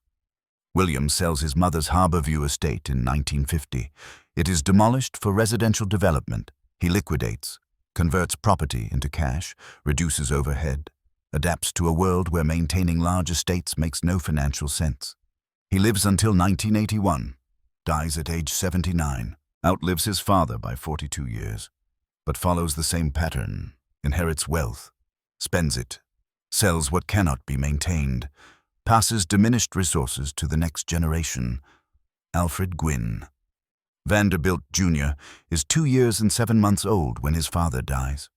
He will never remember Alfred, will never have direct knowledge of the man whose name he carries. What he will have is money, trusts, distributions, inheritances from multiple sources as the Vanderbilt fortune disperses across the family. He grows up, serves in World War II, decorated for bravery in the South Pacific, returns to civilian life, and returns to horses. His father's obsession becomes his career. Or perhaps it was always genetic. Perhaps some things pass through blood regardless of memory. He becomes the youngest ever member of the Jockey Club, president of Belmont Racetrack, New York, president of Pimlico Race Course, Baltimore, chairman of the board of the New York Racing Association. He builds a career in the world that consumed his father's fortune. Horses, competition, the pursuit of recognition in a realm where money flows constantly outward. He marries multiple times, has children, lives well, spends his inheritance, manages racing operations, becomes a respected figure in thoroughbred racing, dies in 1999 at age 87. Outlives his father by 50 years, but never escapes the gravitational pull of horses. Never builds anything except a reputation. Never creates anything that outlasts his lifetime. George Washington. Vanderbilt III is less than a year old when the Lusitania sinks, has even less memory of Alfred than his brother, grows up with Vanderbilt money and Vanderbilt expectations and the freedom that comes from inheriting wealth without inheriting responsibility. He becomes a yachtsman and scientific explorer, chooses the water. The ocean that took his father becomes his passion. Whether this is tribute or coincidence or the unconscious working out of family trauma, no analyst can say. He explores, sails, pursues knowledge, makes contributions to marine science, dies in 1961 at age 47, dying before 50, cut short by different causes. The pattern of early Vanderbilt deaths continues. 3 sons, 3 inheritances, 3 different paths. William governs and sells. Alfred Jr. returns to horses. George explores the water. All 3 spend their money. All 3 live well. All 3 pass diminished fortunes to their own children. The pattern continues. The Vanderbilt wealth continues its inevitable dispersal until the name means more than the money. Until the legacy is stories rather than capital. Until nothing remains except the awareness that once several generations ago this family was among the richest in America, and that wealth disappeared. Not through catastrophe, not through bad luck. Through the simple mathematics of consumption exceeding production, through spending faster than earning, through building monuments instead of businesses, through choosing pleasure over purpose across multiple generations until the fortune is gone and only the name remains. William sells what his father built. Alfred Jr. pursues what his father pursued. George chooses what his father feared. All 3 inherit the consequences of their father's choices.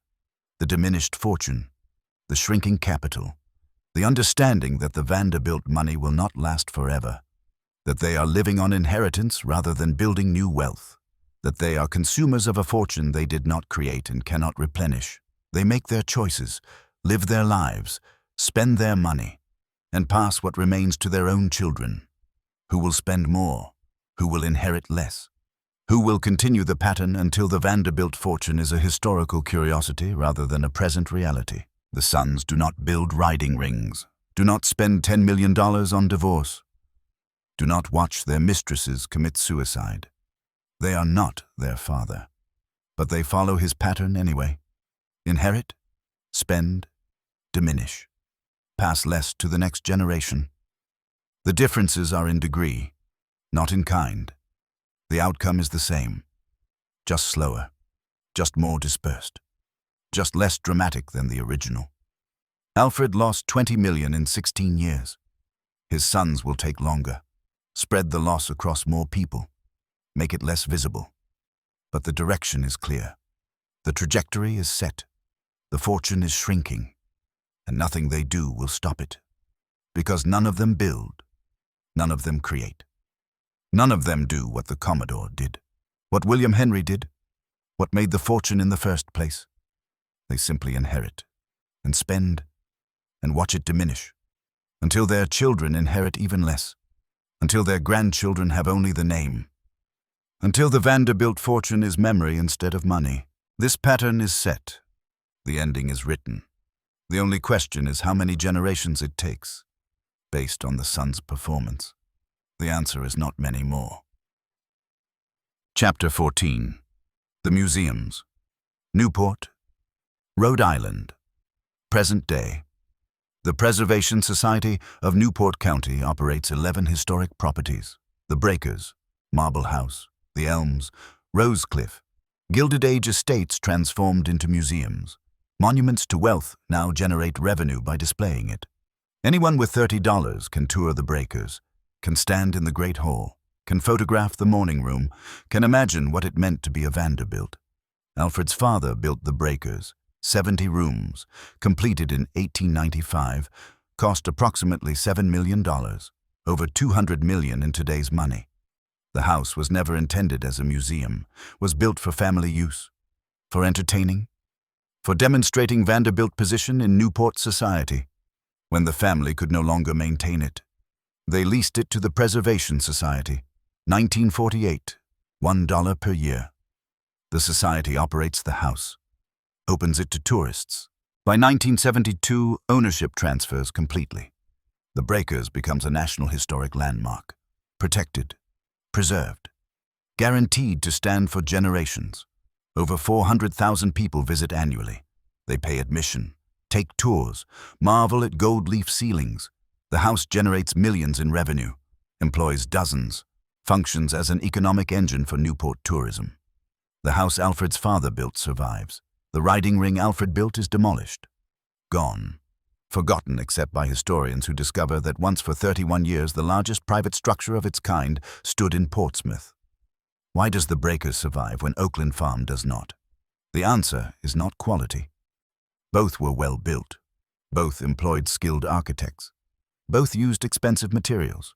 Both were designed to last. The difference is purpose. The Breakers housed a family and entertained society. When the family left, the house could be repurposed, could become a museum, could serve tourists, could generate revenue, could justify preservation. Oakland Farm was built to support one man's obsession. When that man died, the obsession died. The riding ring had no second life. Could not be converted, could not function as a museum. Who would pay to see an empty building where horses once trained could not generate revenue, could not justify the costs of heating and insurance and maintenance, so it was demolished. This is the mathematics of permanence. Buildings survive when they serve purposes beyond their builders, when they adapt, when they can be repurposed, when they justify existence through utility or revenue or cultural significance. Buildings fail when they exist only for one person, when purpose dies with builder, when costs exceed any value. The Breakers serves thousands. Oakland Farm served one. The Breakers generates revenue. Oakland Farm consumed it. The breakers can be maintained through admission fees. Oakland Farm required constant subsidy from a shrinking fortune. The choice was inevitable. One survives. The other falls. But there is another calculation. The breakers demonstrates wealth, shows how the rich lived, functions as historical evidence. Tourists leave impressed by scale, amazed by craftsmanship, stunned by expense. They do not leave thinking about the Vanderbilts as people. They leave thinking about money. About a world where $7 million could be spent on a summer house. Oakland Farm could have told a different story. Could have shown obsession, could have demonstrated what happens when unlimited resources meet singular focus. Could have preserved the riding ring as monument to distraction, as evidence that building for yourself creates nothing that lasts. But that story has no market. No tourists pay $30 to contemplate failure. No preservation society fundraises to maintain monuments to wasted wealth. So Oakland Farm falls, and the breakers stands. And the lesson that survives confirms what people believe.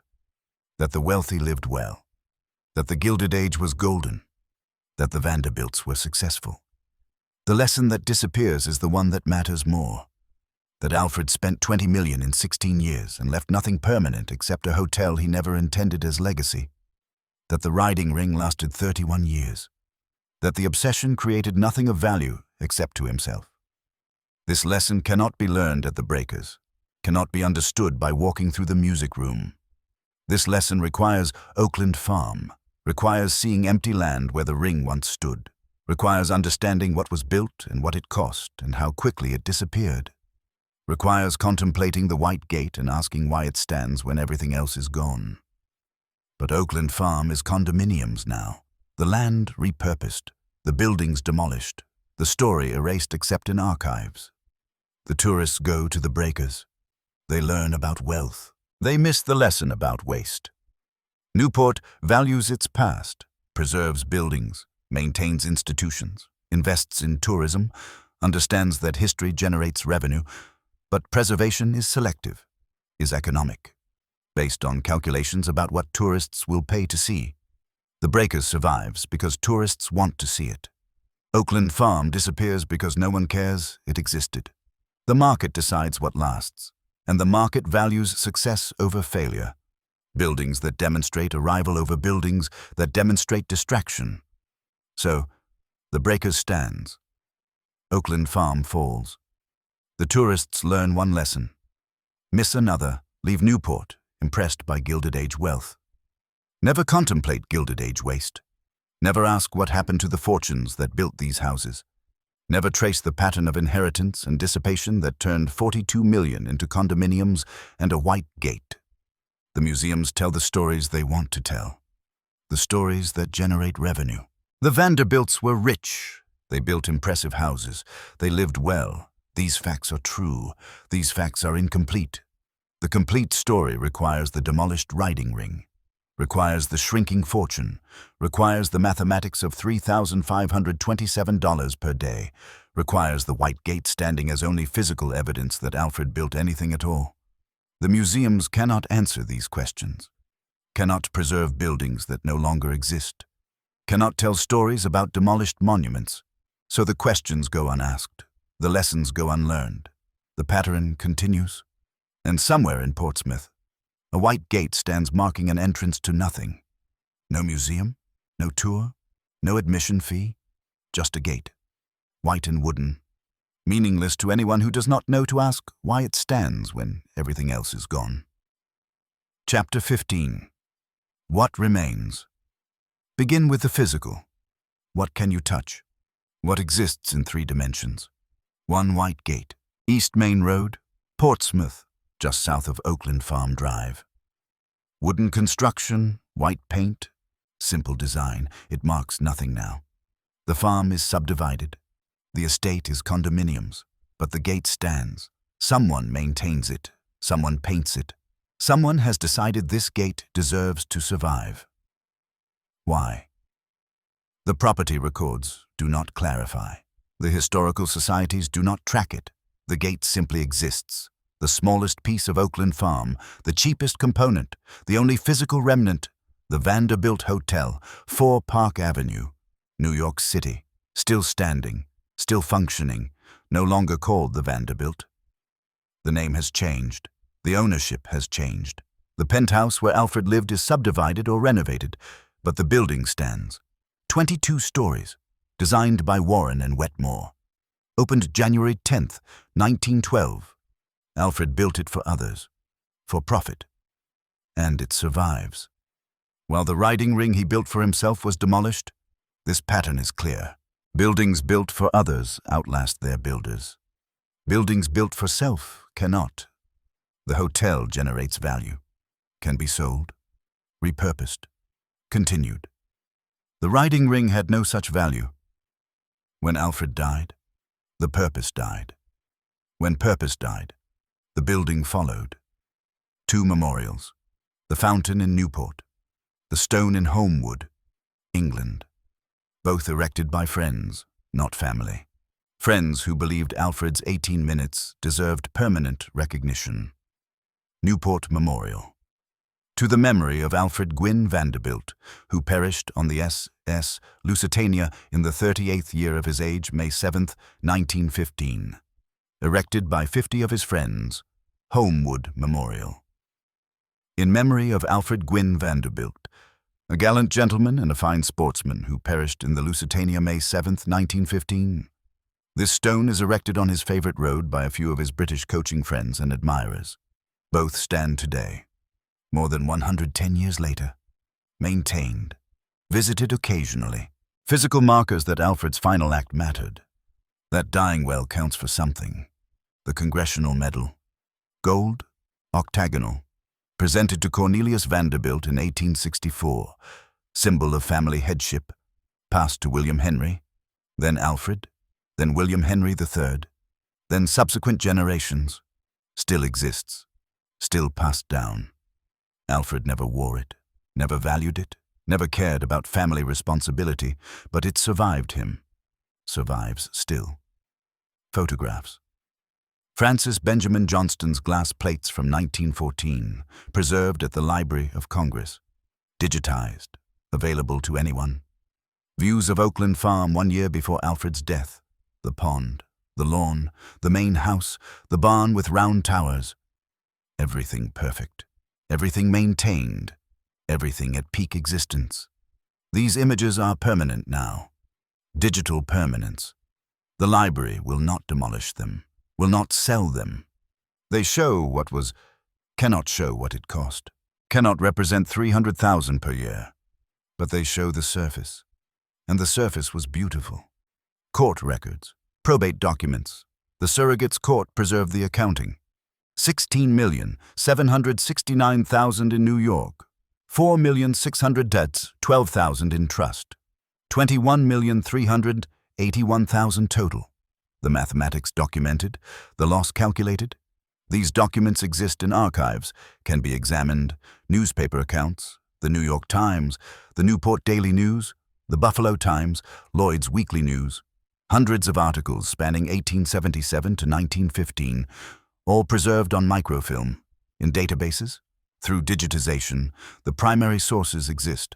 Anyone can reconstruct Alfred's life, can trace the spending, can calculate the mathematics.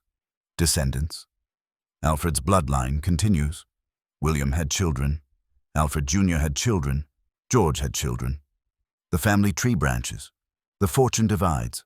How many living descendants traced to Alfred? Dozens, possibly hundreds when including marriages.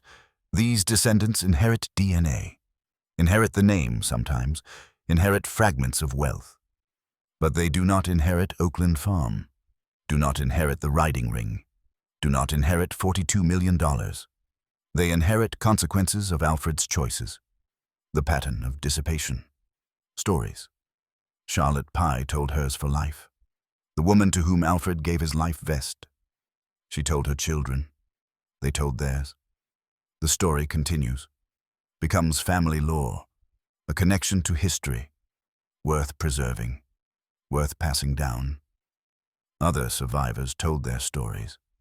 These accounts exist in books about the Lusitania, in documentaries, in historical compilations. The story of Alfred's final 18 minutes did not die with him. The story survived, multiplied, became part of historical record. What remains? More than expected. Less than there should be. One gate, one hotel, 2 memorials, 1 medal, photographs, documents, newspapers, descendants, stories. Physical traces are minimal. Documentary evidence is substantial. The pattern is clear. Buildings disappear. Records persist. Stone lasts longer than wood. Photographs outlive what they photograph.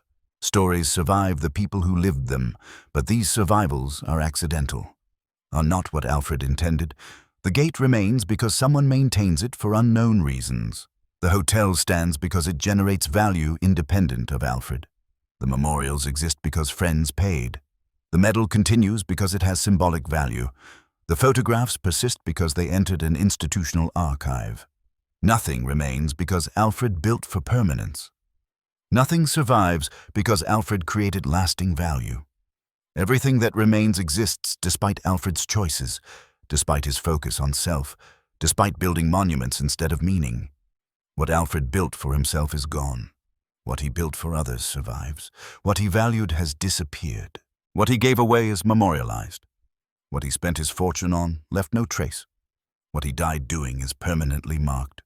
The mathematics of permanence have nothing to do with money, have nothing to do with scale. The mathematics are simple. Buildings that serve many can be repurposed.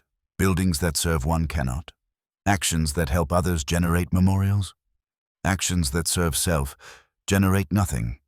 What remains is enough to reconstruct the life, enough to calculate the loss, enough to understand the pattern, enough to ask, did 18 minutes redeem 16 years?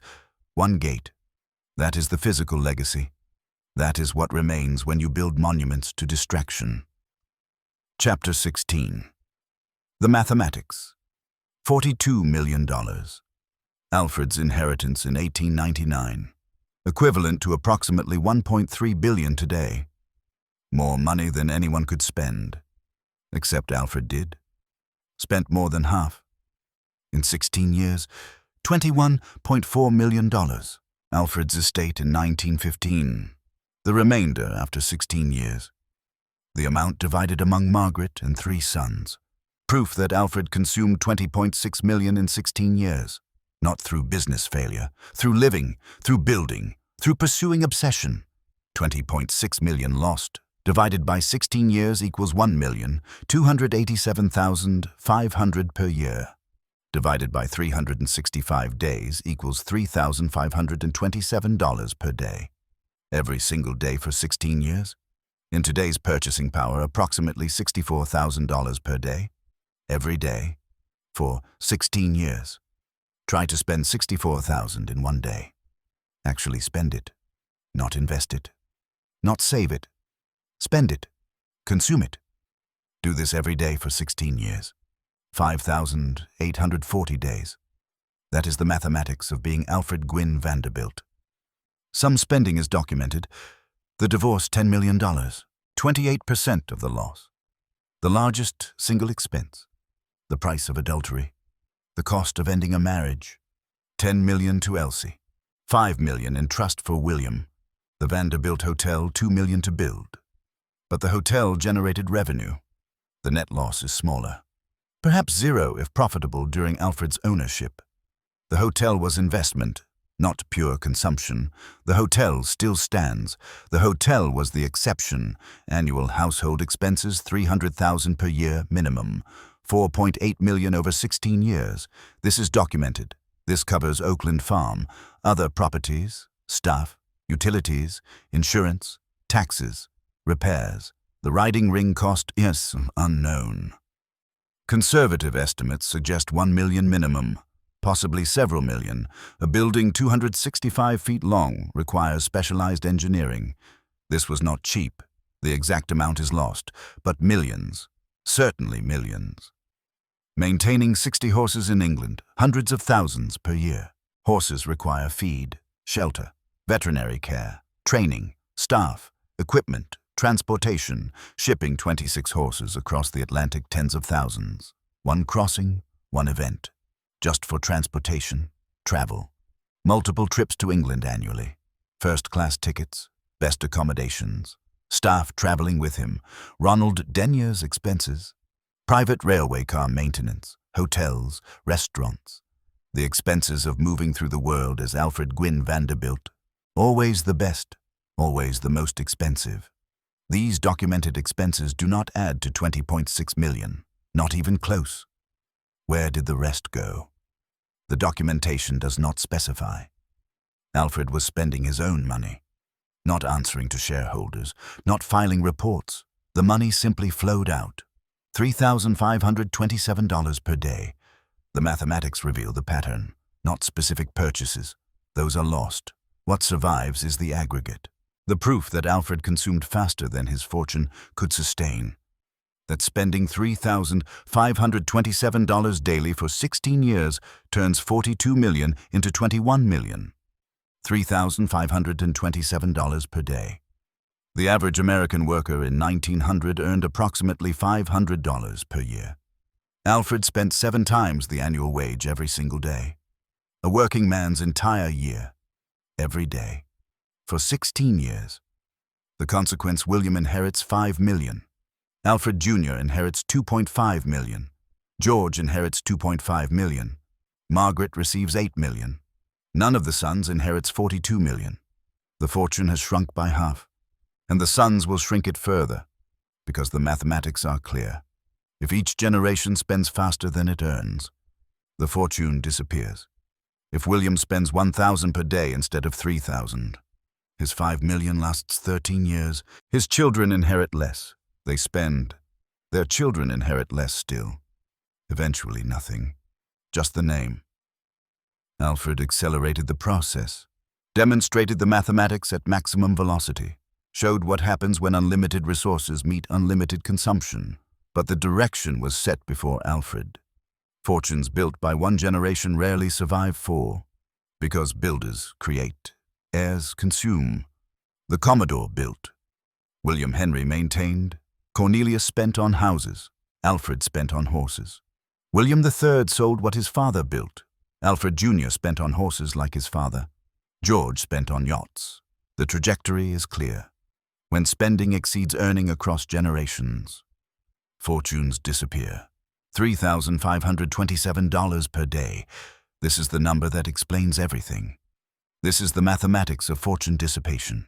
This is proof that even 42 million is not infinite. The riding ring cost millions to build. Lasted 31 years. Cost thousands per year to maintain. Generated 0 revenue. Created 0 lasting value. When the obsession died.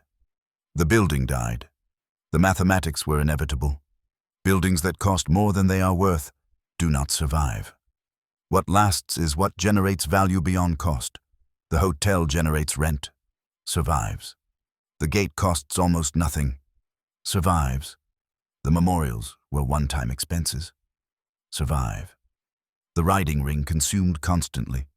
Fell. The mathematics are brutal, clear, inevitable. Value must exceed cost. Revenue must exceed expense. Purpose must outlast builder.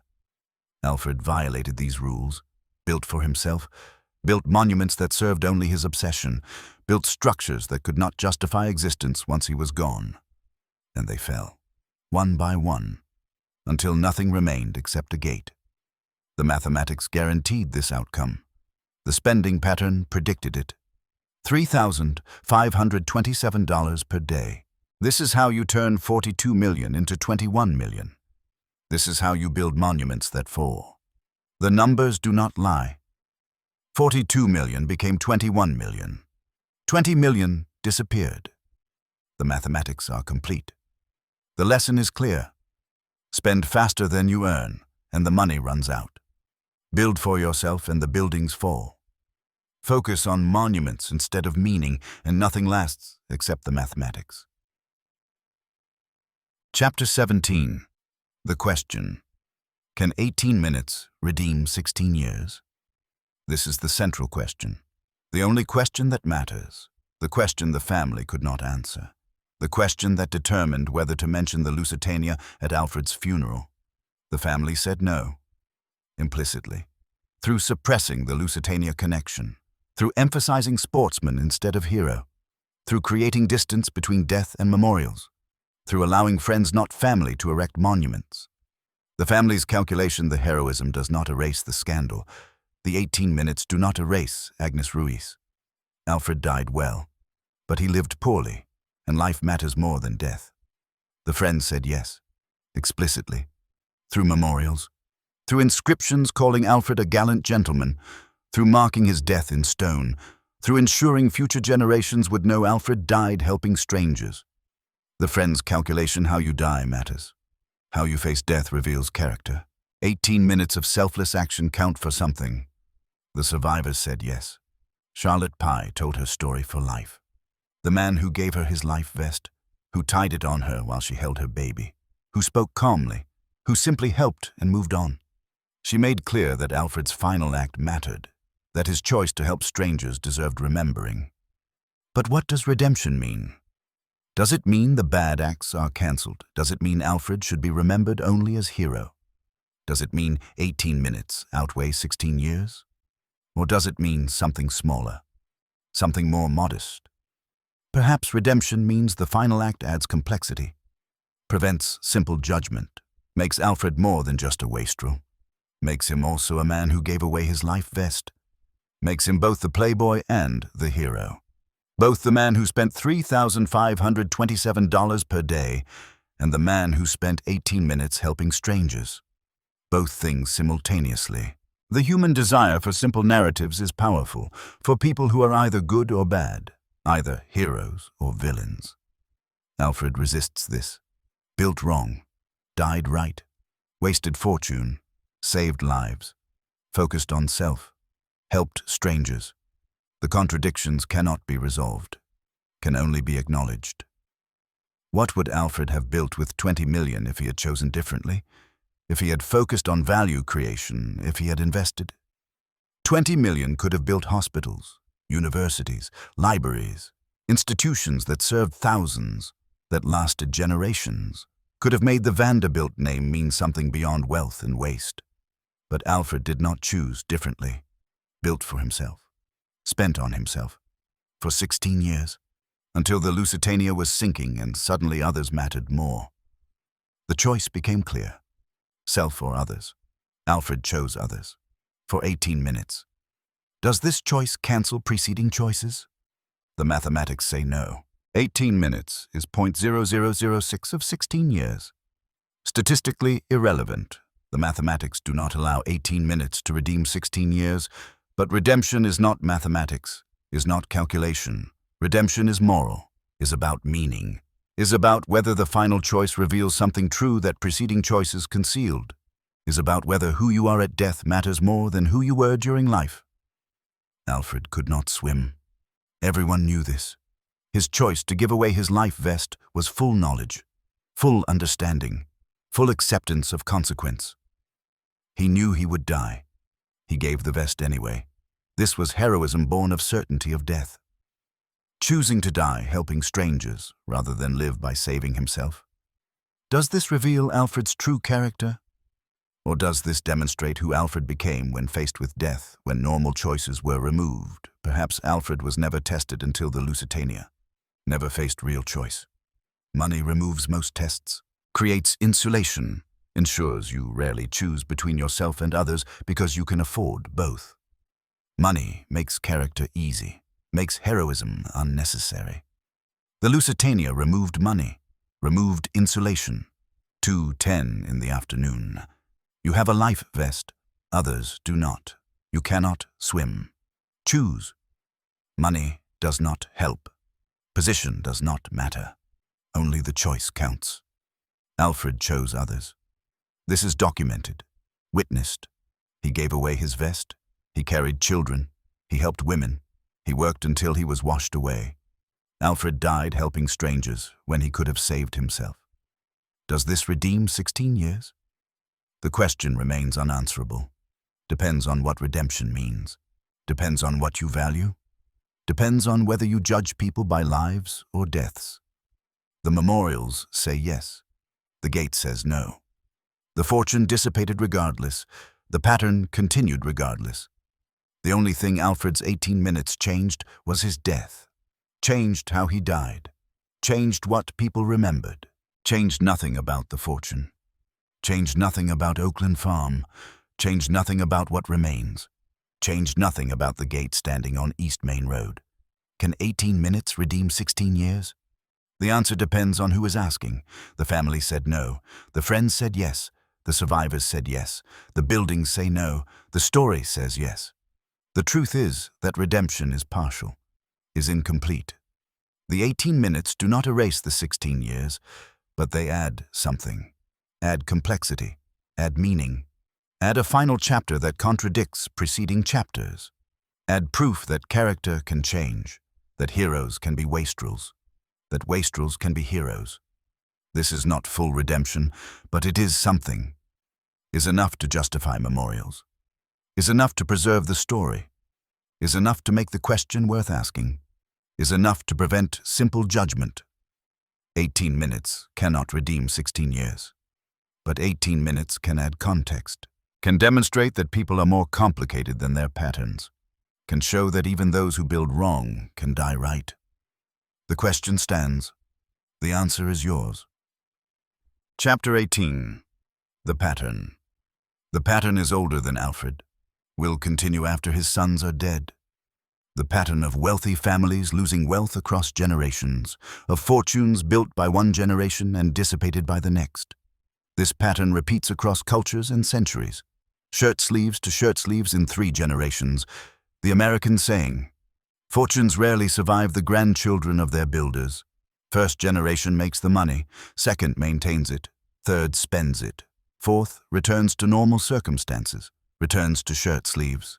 The Chinese say rice paddy to rice paddy, the British say clogs to clogs, the Mexicans father merchant, son gentleman, grandson beggar. The languages differ. The pattern remains identical. Wealth does not persist. Why? Combination of mathematics and psychology and social structures. Mathematics. Fortunes divide among heirs. Cornelius dies with 100 million. Divides among children. Each receives less. They die. Divide among their children. Each receives less still. Each generation the wealth disperses, even without spending. Division alone dilutes the fortune. Add spending and the mathematics accelerate. Psychology builders think differently than heirs. Builders create value, find opportunities, take risks, work constantly. Their psychology is shaped by necessity. By starting with nothing, heirs inherit wealth, never experience creation, never understand the work required, never develop builder psychology. Their psychology is shaped by abundance, by understanding that wealth exists to be enjoyed. Alfred demonstrated this perfectly. Inherited 42 million at 22. Never built anything that generated value. Never created new wealth. Thought like an heir. Spent, consumed, built monuments to distraction. The fortune shrank. Inevitable, predictable. Social structures. Wealthy families face expectations. Must maintain position. Must demonstrate wealth. Must live in ways that signal status. This creates minimum spending requirements. Cannot live modestly without losing position. Cannot economize without admitting decline. The Vanderbilts faced this pressure intensely. Newport society demanded certain standards. Alfred could not sell Oakland Farm without admitting failure. Could not reduce his stable without losing position. So he maintained. Spent $300,000 per year. Followed the pattern toward inevitable ending. Human nature. People value present consumption over future security. Discount the future. Prioritize immediate pleasure. This is universal, but wealth removes constraints, removes immediate consequences, allows people to follow natural inclinations without facing costs. The bills come later. The fortune shrinks slowly. So each generation spends, enjoys, assumes the next generation will handle consequences. Alfred exemplified this. Spent $3,527 per day. Never faced immediate consequence. The consequence was slow fortune shrinkage. Was his sons inheriting less? But these consequences were future, were distant. So Alfred spent. The pattern predicts outcomes.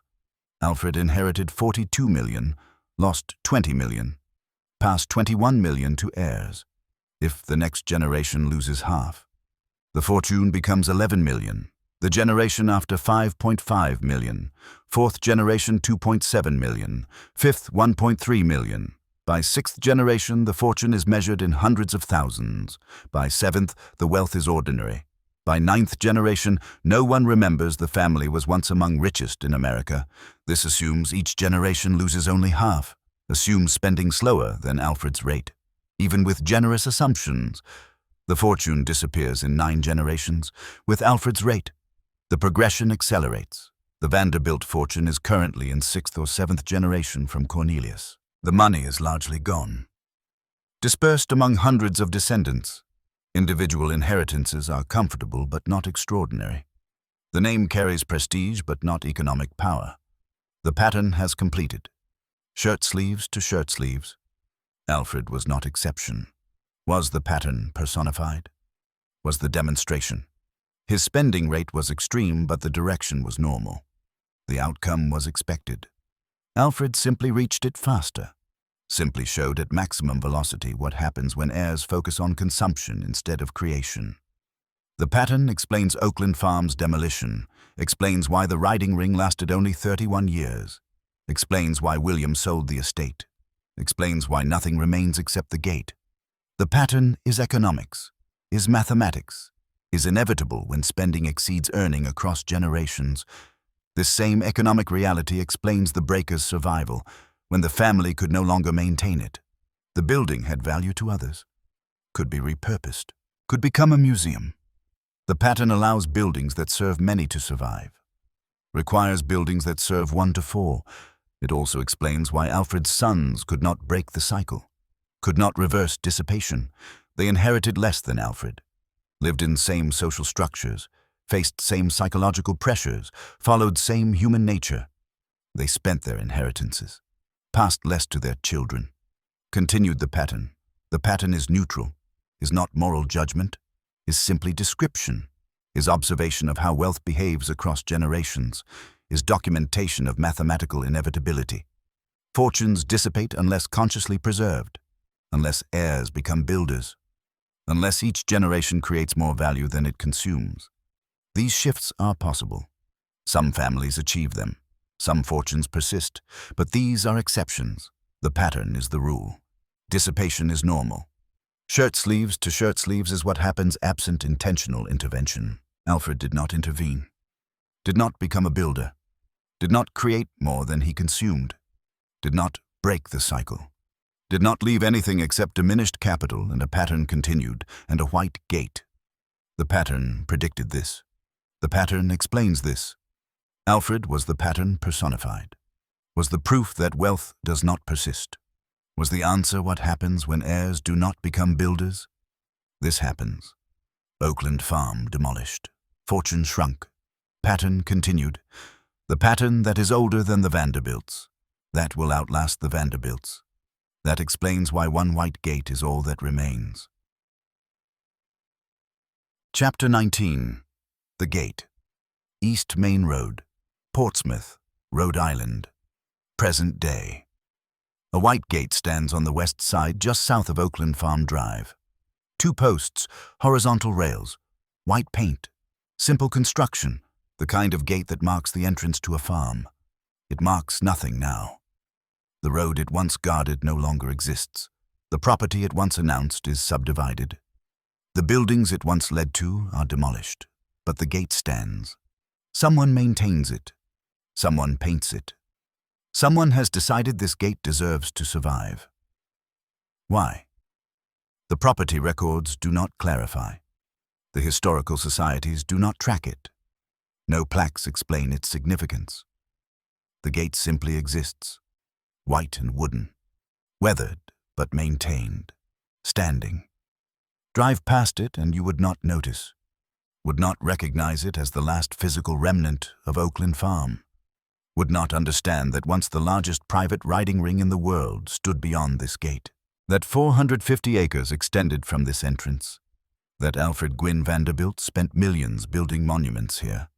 That $300,000 per year maintained what this gate announced. The gate knows none of this, is not aware of its own significance, is not trying to preserve history or teach lessons. The gate simply stands because it stands. Continues because someone continues it. Survives because survival sometimes requires nothing except not falling down. This is the paradox of permanence. The riding ring was built to last. Massive timbers, careful engineering, quality construction, designed for generations, lasted 31 years. The gate was probably built quickly. Simple construction, standard materials. No special design. Expected to last decades. Has lasted 90 years. Possibly more. The building designed for permanence fell. The gate built for utility survived. Why not? Because the gate is better built. Not because the gate is more valuable. The gate survives because it costs almost nothing to maintain. Because demolishing it would require more effort than preserving it. Because it sits on land where a gate does not interfere with current use. Because no one has decided it needs removal. Because survival sometimes requires only that removal be more trouble than preservation. The riding ring cost thousands per year to maintain. Required heating, required insurance, required repairs, required justification. When William could not justify the expense, the building fell.